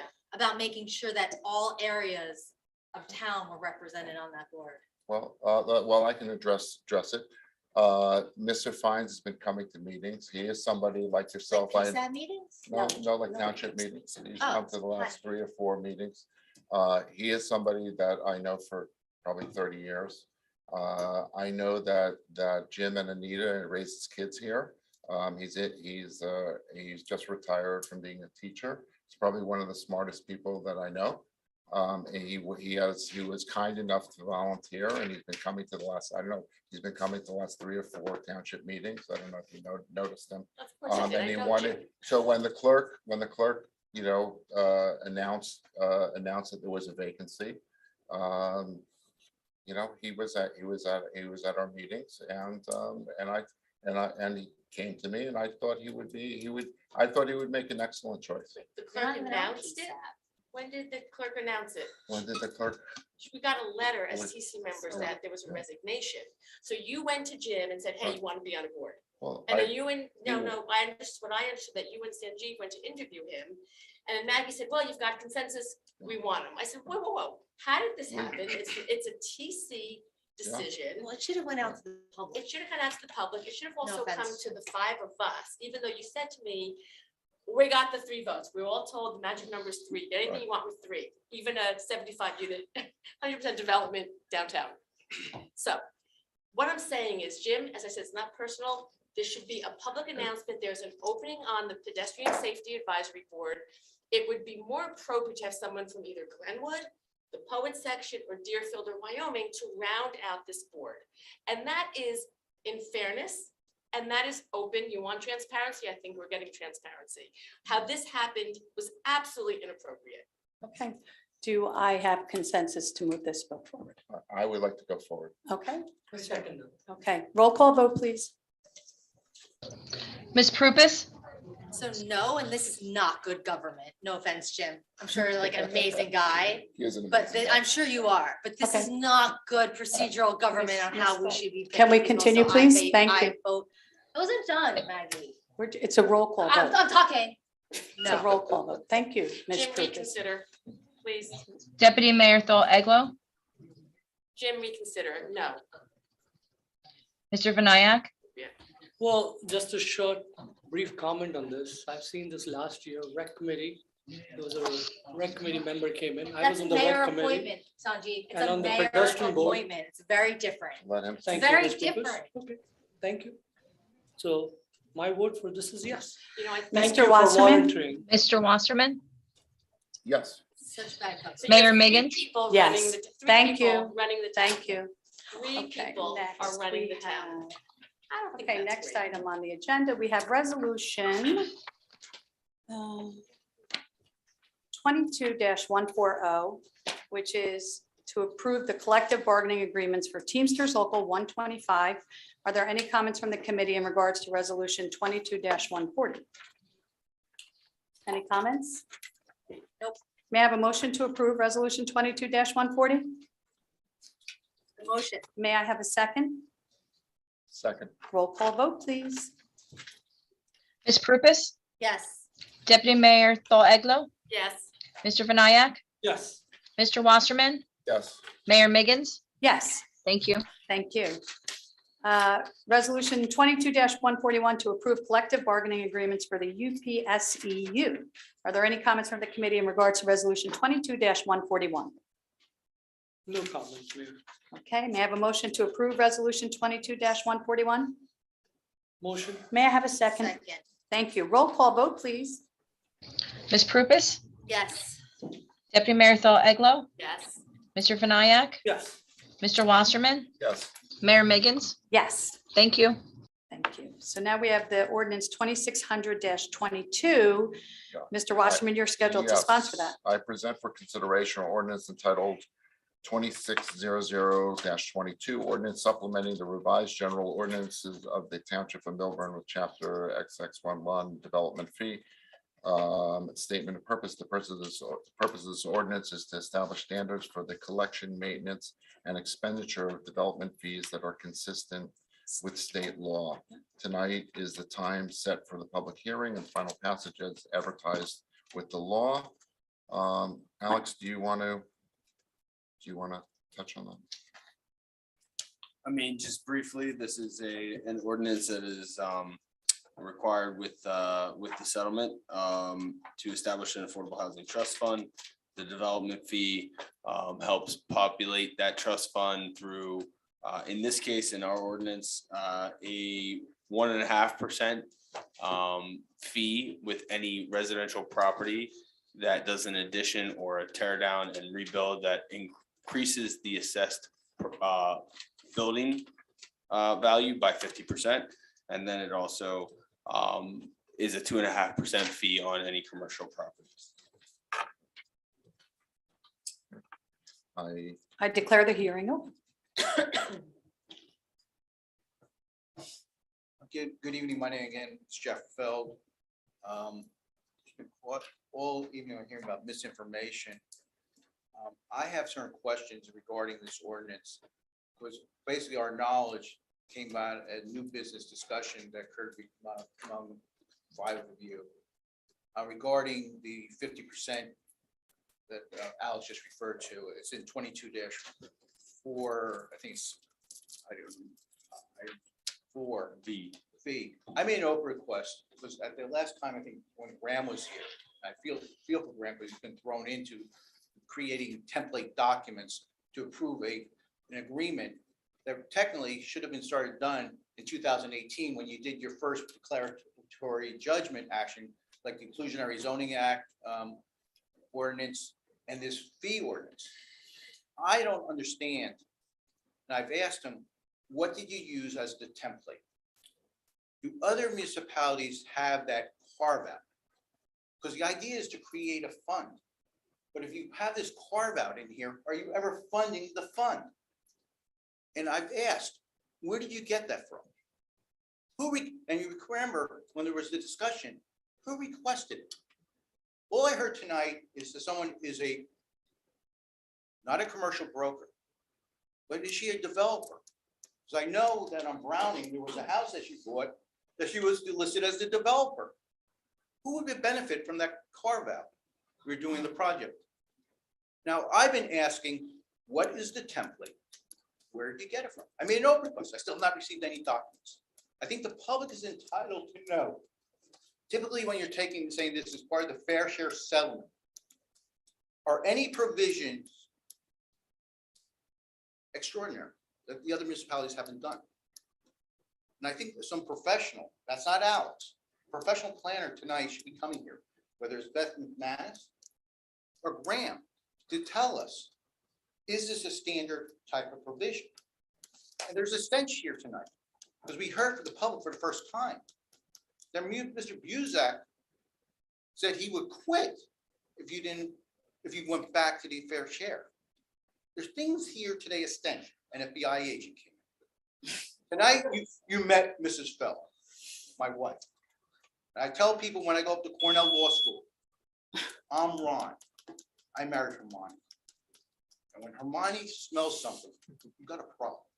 I'm telling you now, take a time out. This isn't, you keep on saying about misinformation. I'm the public. I've asked an Oprah request to say, who drafted this? What did they use to get to that point? And I think that especially that carve out, we will not have fun. And the issue that I'm asking for, if everyone says we didn't do anything, why didn't we do something in 2018, 2019, and 2020 and pass this ordinance already? We would have a fund today. How much money did we not collect? Thank you, Mr. Feld. Some of us wasn't here. Anyone else have any questions about ordinance? I have a comment, if I may. Oh, Oh, wait, I didn't know. Can't see. sure. I can't see who it is. Jean Pasternak, 342 Hobart. To Miss Miggins, you're dodging every question coming your way and telling a lot of mistruths. Miss Pasternak, I'd like we're to ask talking you, about are you a developer, Miss Miggins? Are you a 2600-22, developer, Miss Miggins? Are you a developer, Miss Pasternak? Miss It's Pasternak? related- Hello, I'd Miss like to echo Pasternak, what Mr. we're Feld talking had about to say. I'd like to 2600-22. echo what Mr. Feld had to say. Are you a developer and how is this affecting your vote cast on this ordinance right now? Please answer the question. Thank you.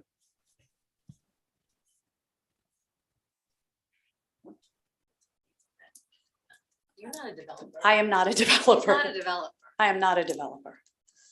Many things, but I'm not a developer. I don't know who the building is on Browning, but I don't own any property on Browning Road, Mr. Feld. Do your research. When I walk by and I see a sign, Mr. Feld, I'm going to be crystal clear. I love this though, but I am not a developer. I am not a developer. I don't own any property on Browning Road. And you could do a tax search on that. New Jersey Association of County Tax Boards. Just look it up there, sir. I live at 34 South Terrace. Thank you. Okay, so I'll say one thing. I think it might have been the year as mayor, I'm not sure, but Alex, I did come in your office and we discussed having an affordable housing development fund. I had heard about it from somebody. I didn't really understand what it was. Maybe League of Mayors, and it didn't get done. I didn't have enough knowledge. Maybe you didn't have enough knowledge and experience yet. We did talk about it, and I wish it had gotten done. I wish I may have been more forceful and had more information. I really can't remember who told me about it, but as Mr. Feld said, we would have money in the bank from, thank you, what's the TV show that was on? I can't do it.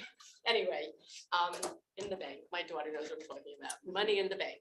So anyway, yeah, so we need this, we should have had it sooner, and that's that. Richard? So you're gonna move it? Oh, yeah. Yeah, so, yeah, I move it. You're gonna move that the hearing be Oh, closed? yeah, hold on one second. I Yeah. just lost my place. That's okay. I move that I move that this public hearing be closed and the ordinance be adopted on the final reading, and the township clerk be directed to publish the ordinance by title as passed in the final reading in accordance with the law. May I please have a second? Second. May I please have a roll call vote?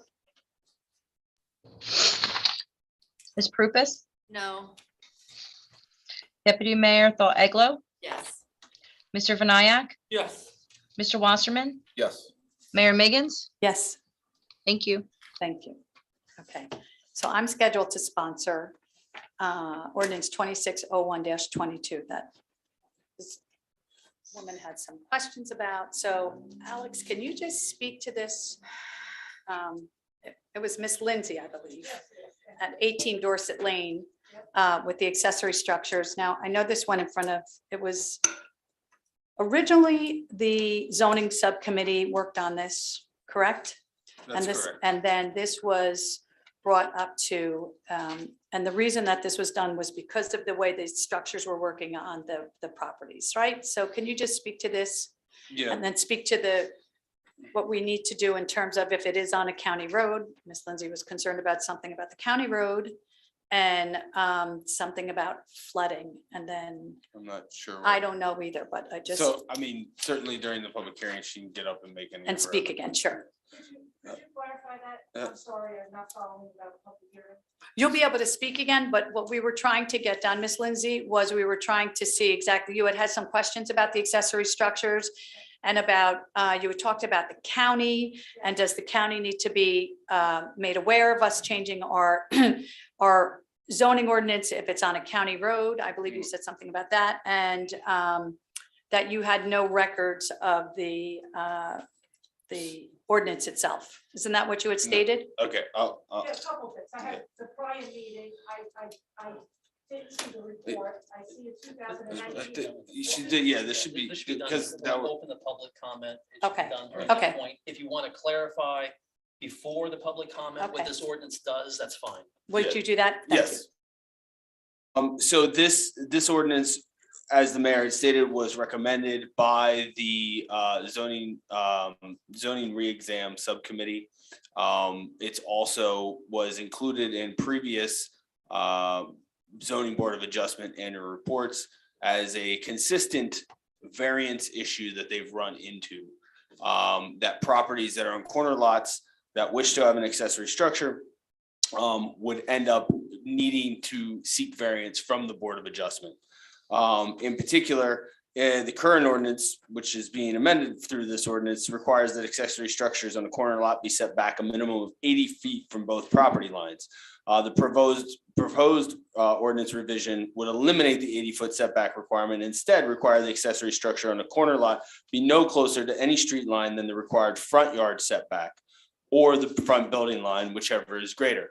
The purpose of the ordinance is to eliminate the variance issue and allow those who live on corner lots to be able to enjoy a similar, still not the same accessory structure use as other lots.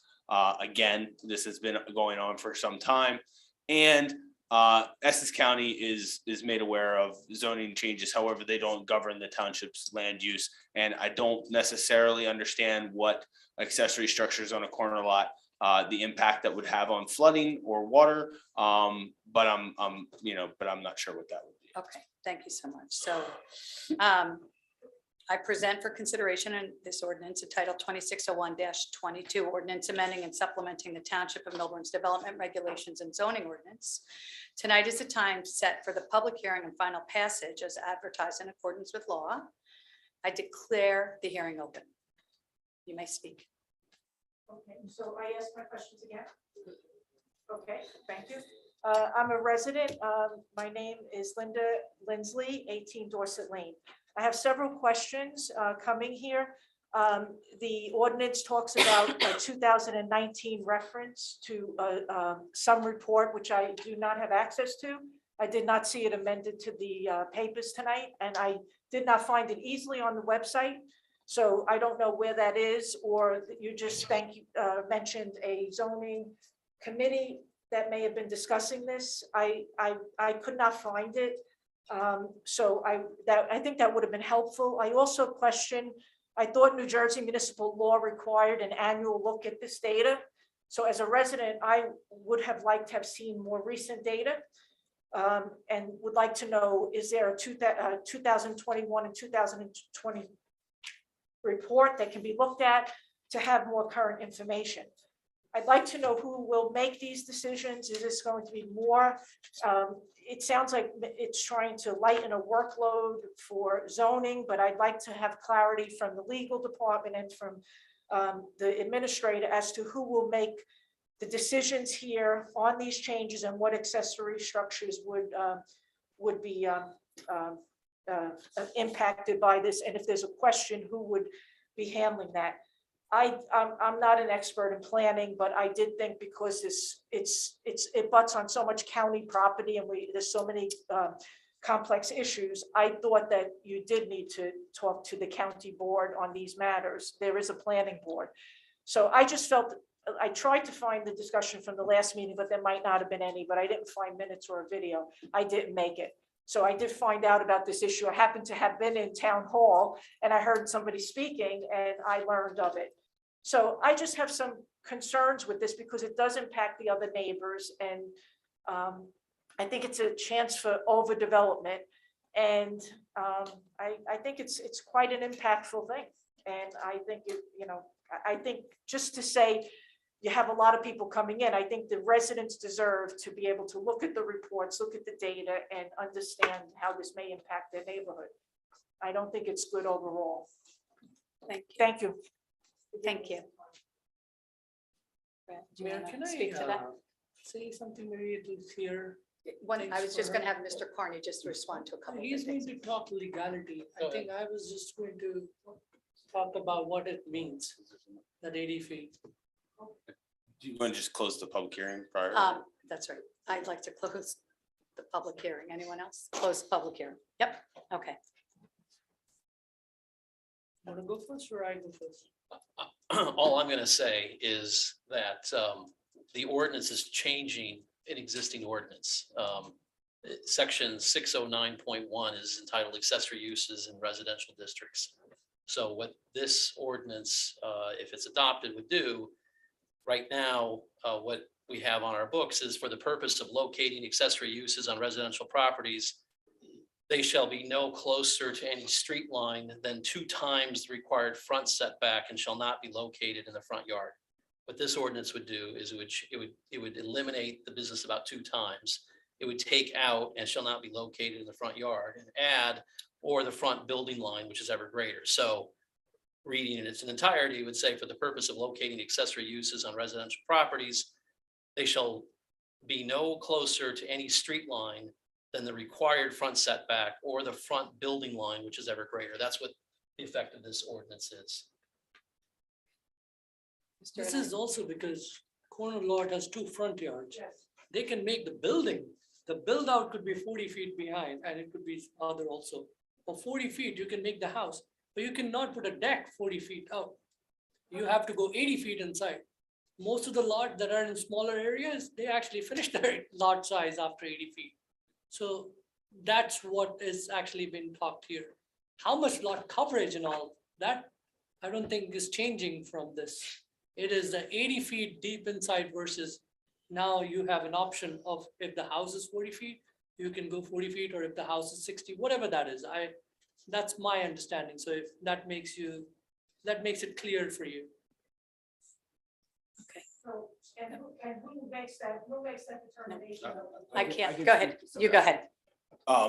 Again, it's a calculation. So before, what would happen is an individual would come in with a corner lot, and putting an accessory structure automatically need to go to the Board of Adjustment for a variance. Now, a calculation is done by the zoning officer to be able to determine whether that satisfies the requirement in this, new ordinance, should it be adopted, or that it still requires a variance that must go to the Board of Adjustment. However, part of this zoning subcommittee's task is to evaluate items in the code that may not be working. And usually how a community identifies codes that aren't working is by the amount of variances that are generated by that code. So, and zoning came to us and asked us about this, yes? Yeah, this has been ongoing. This has been ongoing with zoning, okay.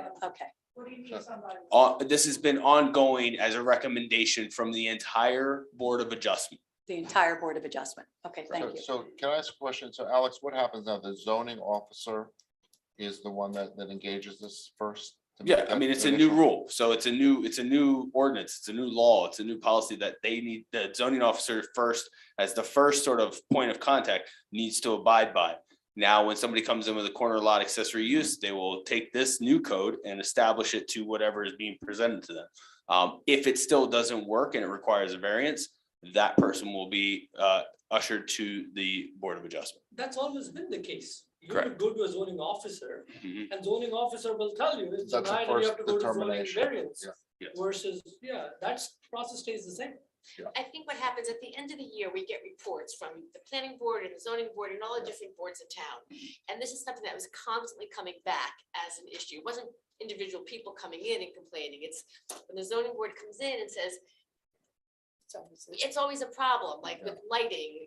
We had to go to LED lights from incandescent. So why should somebody have to pay their attorney or architect to say, oh yeah, check off the box for LEDs when that is the new standard for lighting? So that's how these changes evolve. Right, Yeah. and I hear that, but it would be good to have the reports up to date. It's supposed to have an annual, this is based on 3 years old. Sure. That's You could- kind fair. of not fair So to you- the residents. you could Well, get that. I mean, okay, we can't get into, but No, that is fair. However, I think that if the issue existed in 2017, 2018, 2019, that it also constitutes the change. Okay, terrific. So I'm But sorry. So you're just saying the zoning officer Correct. So is going to be responsible for the approvals and everything. Is that what the I don't want to get. we can't, Miss I can speak. Miss Lindsay, we've closed the You can hearing. I can speak to her after Afterwards, that. after, Mr. McDonald will speak to you afterwards. I thought this was public hearing. No, it was, yeah, it was a public hearing. The public hearing part has been closed. We answer the questions that are presented to us. And then we move, and we'll vote for it, and we'll either vote for it or against it. So I move that this public hearing be closed and that the ordinance be adopted on final reading. And that the township clerk be directed to publish the ordinance by title as passed on final reading in accordance with the law. Do I have a second? Second. Sorry. Roll call vote, please. Ms. Prufus, No. Deputy Mayor Thol-Eglo, Yes. Mr. Vinayak, Yes. Mr. Wasserman, Yes. Mayor Miggins. Yes, Thank you. thank you.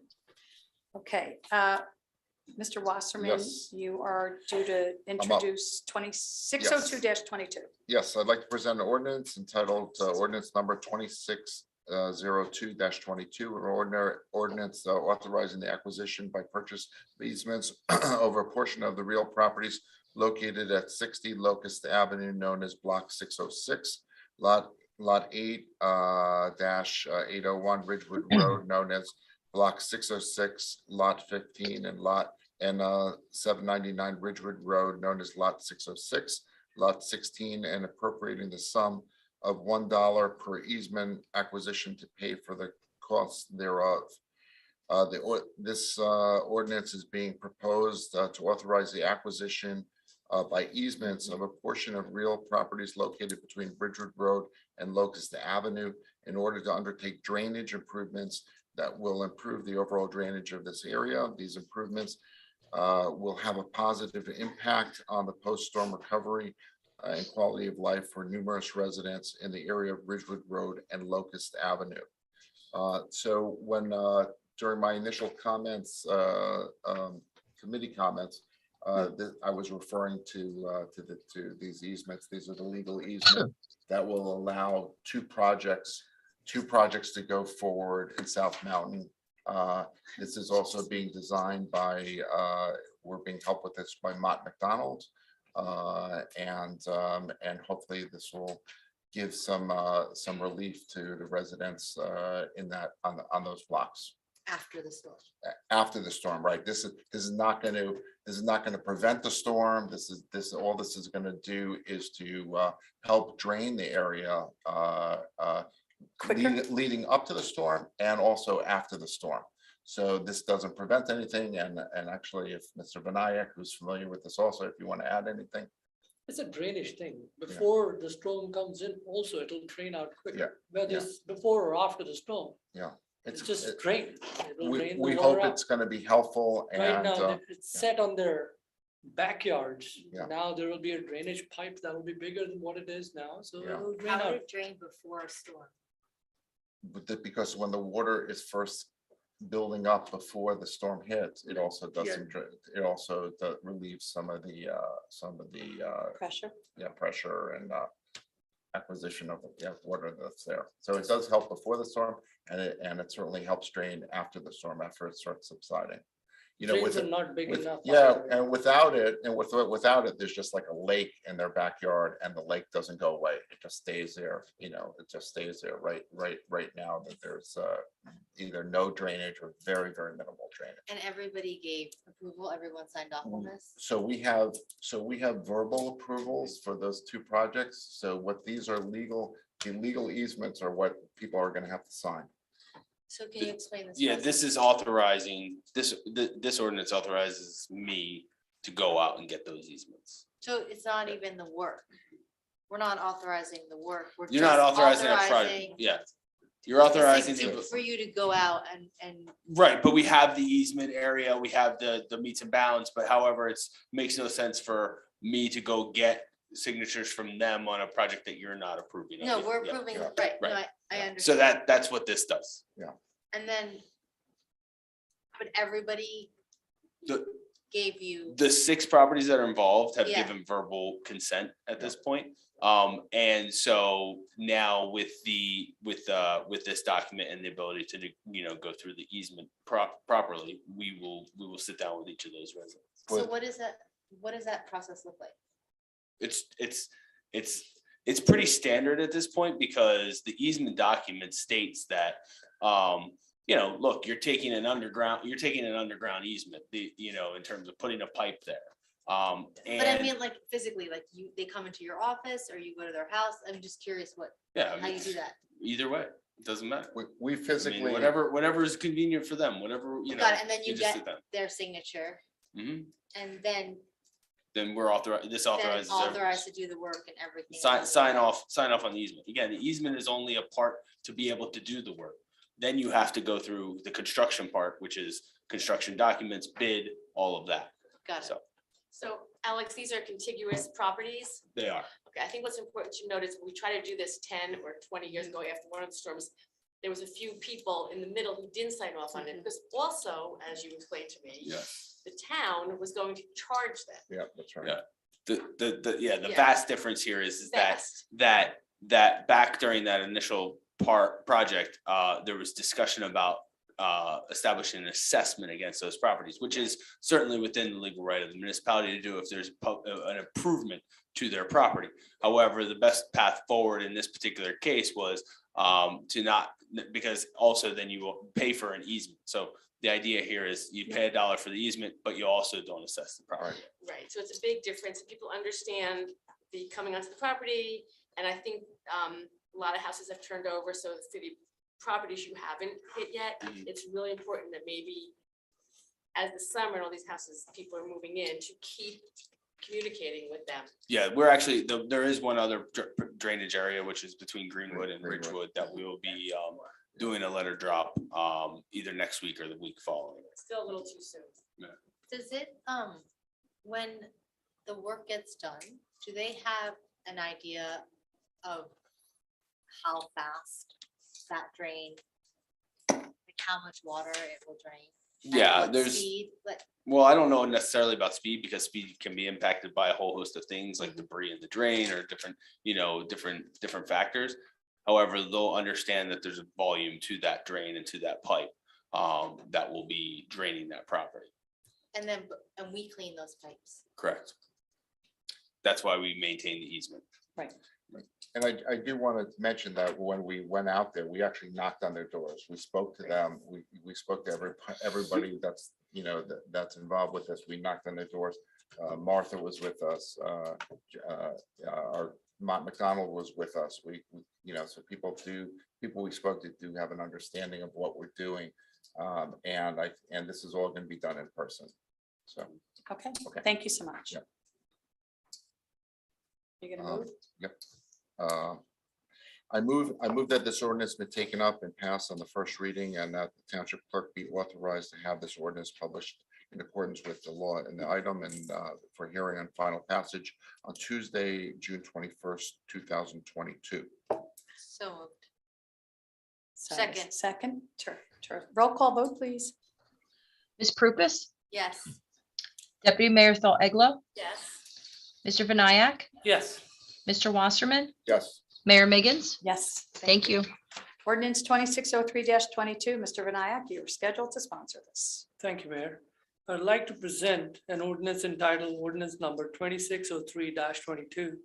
An ordinance authorizing the acquisition by purchase of easement over a portion of real properties located at 817 Ridgewood Road, known as Block 611, Lot 6, 819 Ridgewood Road, known as Block 611, Lot 5, and 823 Ridgewood Road, known as Block 611, Lot 4, and appropriating the sum of $1 per easement acquisition to pay the cost thereof. So this is the same thing we just did, only with 3 different addresses, is that correct? That's right. Okay. I think you can move it. The statement, do I need to read that? No, it's the same It's purpose. a same purpose. Okay, I move this ordinance be taken up and passed on first reading, and that the township clerk be authorized to have the ordinance published in accordance with law and the item, and for hearing the final passage on Tuesday, June 21st, 2022. May I have a second? Okay, roll call vote, please. Ms. Prupus, Yes. Deputy Mayor Eglo, Yes. Mr. Vinayak, Yes. Mr. Wasserman, Yes. Mayor Miggins. Yes, thank you. Okay, old business, gas powered leaf blowers. Mr. Vinayak, you wanted to talk about gas powered leaf blowers. So this had been brought in front of the committee a few times, but we never, last year, I think we went ahead and made sure that the township itself used electric leaf blower, not the one when they do the leaf blowing from the roads, but just as a small equipment. And we did that at the township level, and that was, I would say, successful unless I hear otherwise. Now it is time for us to look into whether we want to do the same thing on the township level. We talked about this a few times, but never had initiated this project, whether to move forward to the next level or remove this idea from the township committee. So this is good because this came up in environmental and I was going to talk about it in reports, but because you had it on the I figured I'd wait. You had Sure, it in sure. old business. So we had a discussion in the Environmental Commission, just so you know, this week, and there was a woman from Westfield, if I can find her name, Lois, I can't find her name. Anyway, there was an ANJAC sponsored event where they talked about bans of leaf blowers.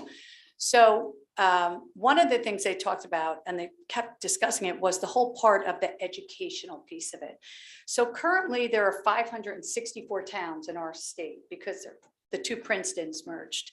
And so out of those 564 towns, there are seasonal bans in 4 towns. Seasonal only in just the 4 towns. And Summit is doing a 1-year pilot of that. Come next year, Maplewood is going to do in January of 2023 a full outright ban of gas leaf blowers. So one of the things they talked about was the educational piece of this and how important the educational piece of this is for both the landscapers and for homeowners who have landscapers to talk to them. Would you be willing to use gas powered blowers? One of the things this woman did say, and she's from Westfield, she said she can't get it. She can't convince anyone to do it on their township committee. There are currently just 3 landscaping companies in the whole state that do anything that's green, as it were. So there's a whole bunch of education that's going to need to go along with this. And in addition to that, she said that at a bare minimum, a landscaping company, in order to change everything over to electric, at a bare minimum is $70,000. That's just the bare minimum. And that so if you have somebody that has, like, say 3 trucks, that means they're going to have like at a bare minimum $210,000 to convert their gas to electric. And then on top of it, these electric blowers, you're going to have a generator on the back of these trucks in order to charge the batteries for these electric blowers. So there is legislation in Trenton right now, Senator Bob Smith and Assemblywoman Lisa Soren, that have bills out to talk about phasing in and providing monies for this process. So one of the things they really talked about that they thought was important is that you start educating your landscaper, because they might not have that kind of money to, and that's a whole nother thing is, all of a sudden, who's going to enforce it? A lot of the times the people English isn't their first language, then you have to call the police to show up to enforce. Is somebody using the wrong blower? Is somebody calling the police saying we're hearing these noises, and it could be a weed whacker that wasn't banned. So I know that Millburn they were at the forefront, of course, with the plastic bag ban, and that was all Diane. And that took over 1.5 years. And then the state passed it. So I don't wonder if we shouldn't do more of an educational piece of it. That's what they talked about, was this educational piece of it. And also to try and get some detail from this 1-year pilot in Summit, and how did that all work out? And did any landscapers switch over? And did the cost change? Because what's it going to cost to the township residents if their landscapers are all of a sudden, $250,000 worth of money they don't have? So they felt like the educational piece is really important on this. And also the town, we bought 2 leaf blowers. 3. It's like, do as I say, not as I do. When the town goes fully electric, then I think it would be, then you could also talk to the residents. But I think we have to start educating. That's what the whole point of it is the education piece of it. And to put roundtable discussions together, or pull in your, and even talking, I don't know if you have a landscaper or not, even talking to your landscaper and saying, okay, would you be willing to use an electric blower? So did it cost us that much money when we did 3? Because I wasn't aware of 70,000. No, that's for, what the woman said was that it would cost $70,000 for somebody to completely flip over their whole. We're only talking about leaf blowers that they use. Charging station needs to be on there, but not the generator Well, that I know of. But Well- what do we do here? Well, keep in mind that our use is gonna be fairly limited, when it's not leaf season, so, blowing off grass or things that you're doing in beds and stuff like that. The most expensive part was having backup batteries. Purchasing multiple batteries so that you can switch out. That becomes an expensive part of it. However, in terms of the overall cost, it wasn't exorbitant in terms of 3 leaf blowers, but 3 batteries, and then, thinking of the logistics of how we're using it now is fine. But I don't know how, in terms of the logistics of how we would use it with the How much leaf is the clutch. batteries? They're about 3. Last time when we talked, I thought it was about a couple grand. Yeah, it's a couple grand per leaf blower with batteries, with And backup then, batteries. and then one landscaper I did talk to was like, we're gonna have to stick a generator on the back of the truck to charge these batteries. I don't know. That's not our But experience. Summit's doing it for a year. I- There's so- no way that Summit just lost all of their landscape. No, so I have a call into the mayor over there. I want to try and get some data. I think the data is important that we have that, and the educational piece is important. I really think we have to educate and have, if you want your landscaper. I back you up completely on that. This is where we can actually have people now from the township start talking about, and educational Educating. piece can go in there. Maybe- I'm fine with that. Has anybody ever invited any of our landscapers, to coffee or something No, so we can? Wouldn't that make for a good roundtable or maybe a committee to turn around and start discussing it and seeing if that's the way we're moving forward? I also think, though, I like the idea that if there's legislation in Trenton right now, why aren't we waiting for that so that it's not redundant? That's important. So Bob Smith, he's a big environmentalist. Yeah. And Lisa Swan, they're working on doing just that and phasing it in. So it's not so cost prohibitive. So at the same time as you're phasing something in, you're also educating the public and you're educating the landscapers. I just wouldn't want to burden, our local landscapers. I mean, I want to do environmentally, I think it is a process, and I do want to do it like as a goal, but I certainly don't want to put somebody over if it's going to be a lot of money. Or maybe it's something we can look at phasing in. Maybe this could be something after some roundtables and some education. Maybe this is something that we could phase in over a number of years or a couple of years, or Getting some paperwork out there, or educating the consumers. I mean, Who's doing the educating? well, maybe, I think it should be the environmental, Maybe the commission, the way they environmental. started with the plastic bags. that's right. Do they want to do, is this coming from the environmental? It, I think, started from there, but then people started coming in from the environmental and the peripheral from there. They started asking for this leaf ban or leaf blower ban. But I think it's a great idea, you having the call with the mayor and Summit. Okay. Bring that information yeah, back. And tell, Okay. and we can also have our committee look into this. If there are only 4 towns and they only do seasonal and they're being charged high. Well. Yeah, 4 towns out of 500, I'm not 400. saying just go for it. Yeah. I'm just saying, this has been discussed on and off. Let's just either we put in a committee and try to move in that direction, or we stop this. Well, I think we could get some of the information and see how it is working out there. But I Makes think sense. we have to really educate the public, and we have to see what the cost was. Yeah, before What's we the educate cost? the public, let's get educated And- ourselves. That's and right. And let's get our Thank you. landscapers, if there's landscapers that'll be affected, let's get them involved in the process. Maybe they can enlighten us in terms of, whether it could be phased or, if there's some way that we could do it that would make sense. Well, and I think if Trenton's doing something, Yeah, you yeah, follow then their lead. Yeah, well, that's true too. Is Trenton gonna pass something if only 4 towns are in favor of it? Well, it depends, I was at the League of Mayors and they were talking about something else, and they said, listen, you have to get everybody involved in it. You just have to get all the mayors involved, and because they don't want to necessarily put their heads out, but Senator Smith's highly respected down there, and he's a big environmentalist, so I think, Commissioner question, John McKean was really instrumental in starting the plastic bag there. Have you spoken to him about this? no, I just went and started doing my research on all this, but we can talk to John McKean as well. Alex. Okay, great. Is there any other old business to address? Yes, so this is for Alex.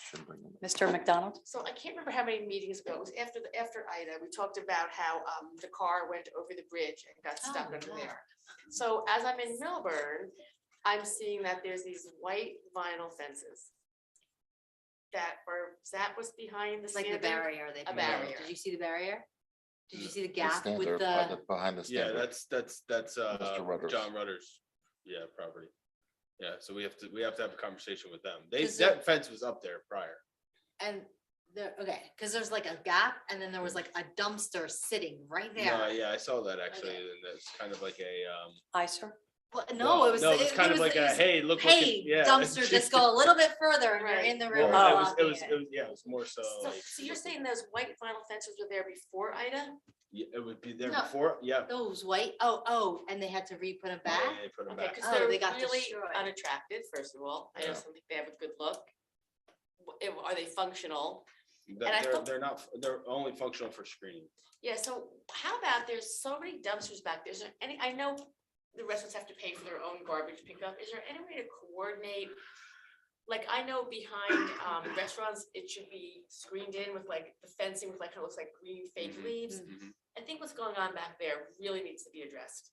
Aesthetically, cleanly, hygienically, and safety. They Well, really- doesn't the fire department has some oversight in terms of the cars and the illegal parking?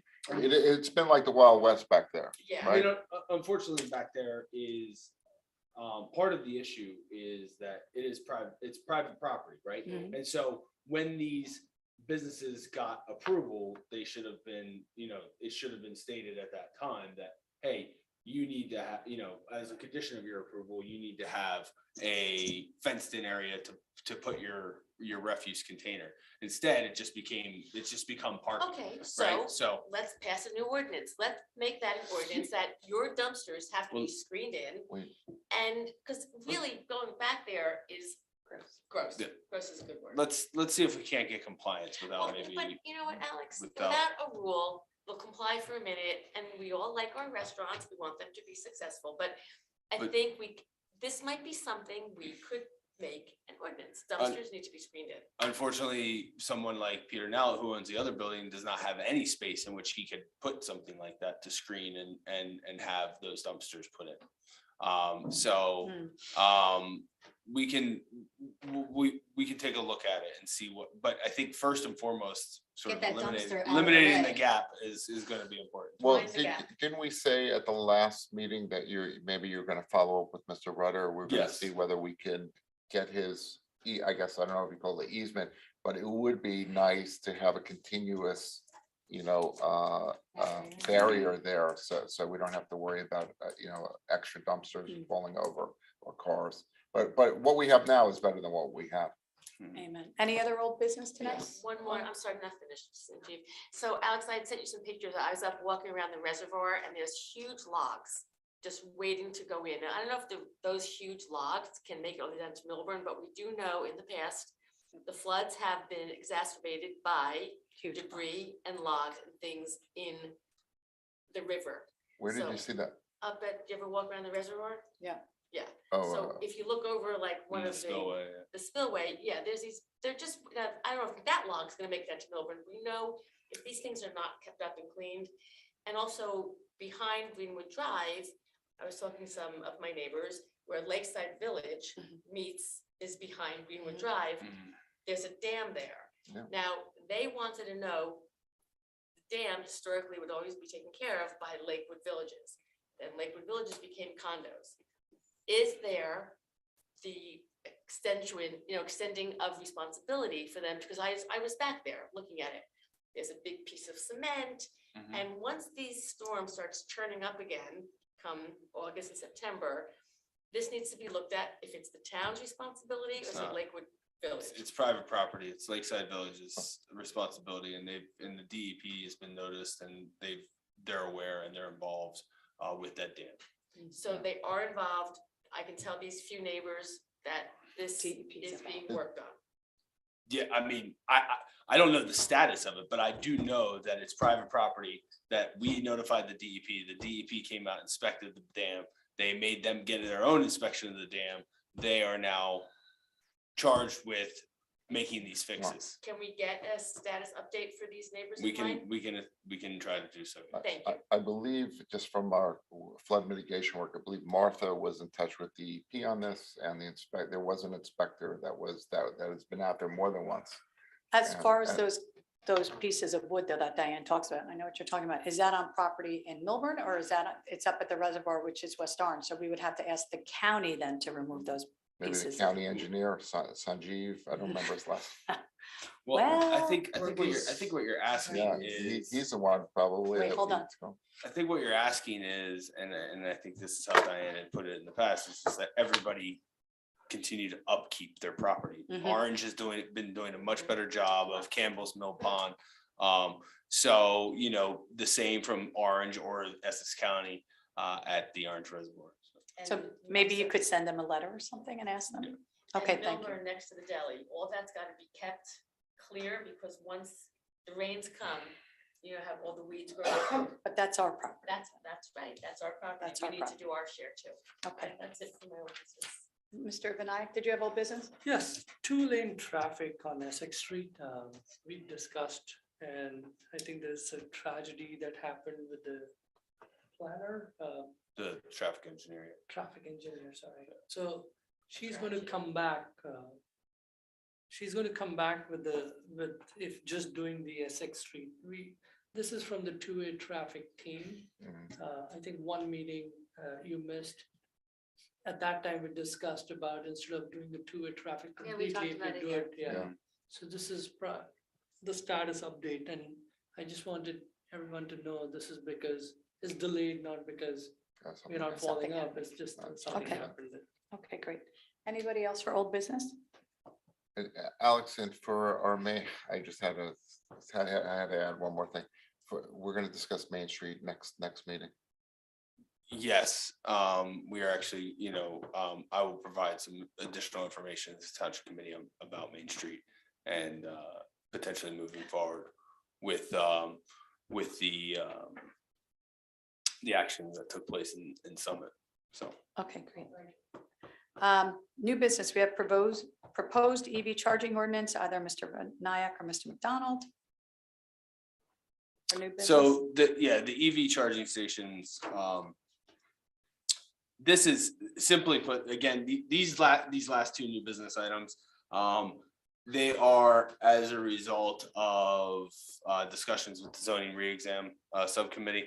And the electric charging stations and make ready spaces, this is all following state statute and making sure that it's codified in our zoning ordinance so that buildings coming before the boards have that requirement and understand that requirement. So that's what that is.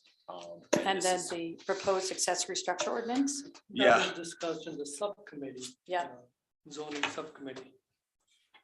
So I think, Mr. McDonald, do you want to speak to that? Speak to that. Thank you.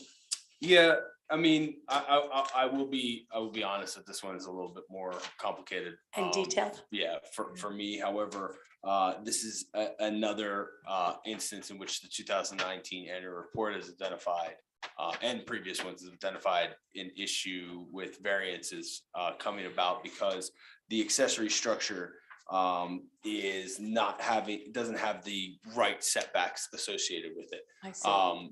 And so they want to make sure that those accessory structures in the R3, R4, R5, and R6 are consistent, that they're not sort of blown out of whack because you're putting a 12-foot setback on a much smaller lot in the R5 and R6. And so they're reducing those setbacks for minimum side and minimum rear. And then what they are doing is that actually there's an addition of language that says when any accessory structure, any building structures or uses are attached to the principal building or located within 4 feet of the principal building, it shall be considered as part of such principal building, and as such shall comply with all bulk requirements applicable to the. So long story short is they're saying if you have a deck that's attached to your home, that can count towards the principal structure, because at any time you could enclose that, you could make it a sun deck or something like that. Still has to, there's requirements for that. But this is a little bit more of a complicated sort of ordinance, and certainly, but just something that we wanted to get in front of the township committee, be able to have you review and be able to start that process and getting this moving forward like the other ordinance. Okay. Subcommittee on the zoning Yeah. is doing a lot of work, and that is mainly now dwelling into what the zoning board has been talking about to make those changes. Yes. And we have not done that in the past. So now these guys are working with the planner. There are different people from the planning board, from the zoning board, from other places. So they are now working on those recommendations or suggestions. And planner is trying to make things for them to get different ideas, or not ideas, but what all other towns have done in there. And if it makes sense for them, they actually send it our way to see if we are agreeing or we are not agreeing, or can we do this, can we do that? Awesome. Okay. Thank you so much. Anybody else have any other new business? I do, I have one thing. Yes, ma'am. About the affordable housing, can we make it that we give the affordable housing to employees of the township, to people like that are within our community? Is that? I don't have a definitive answer for that, but we can look at To it. see if like, My understanding is that you could not, however, because I believe that question was asked during the Upton placement, as they were going through with Pizarro and who's placing people in the Upton. But I'll get I a saw definitive something answer. of it happening in, I think it was New York. I don't know if it's state, but is there a way for you to, maybe our planner Well, knows? yeah, or something, well, to that's what I'm show- gonna ask, to yeah. Figure out like, if there's a way, if there's something that we can pass in our municipality that, We get the first affordable dibs. housing goes to Teachers and. teachers and people own, businesses and community, people that work in our community and municipal employees and. People that need it. Okay. So one more last thing, since Tara brought up fair share housing. Tara, at the last meeting, you did bring up that we should start a committee, I think, to start talking about the 2025 obligations, because it's around the corner. I don't know if that's something you want to do, Mayor. Make this something that's, because, they're gonna come grab the rest of our property. I'm a big believer that we need to protect the rest of our property. And that should go with planning. We talked about that with,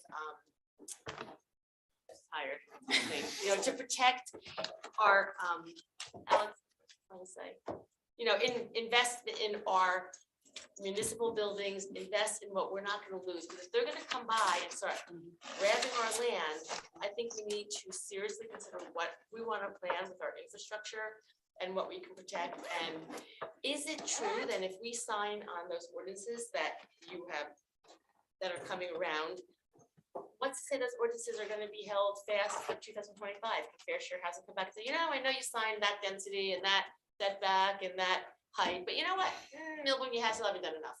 We're gonna say 6 stories, we're gonna say no setbacks. So how really safe are those ordinances that you are gonna be asked to have us, ask us to pass?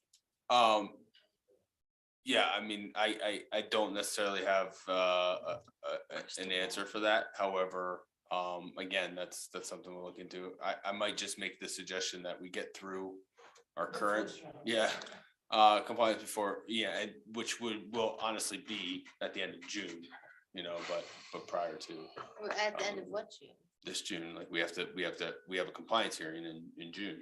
So we need to be buttoned up in terms of our compliance items by then as well. So is the public invited to that compliance hearing? That's what we were talking about. Yeah, we just went over, June 3rd. We have to have something out by June 3rd, but we haven't received anything from the court. So Tara, we show up as residents, as TC members. Any other new business? May I have a motion to adjourn the meeting? Motion. Second? Second.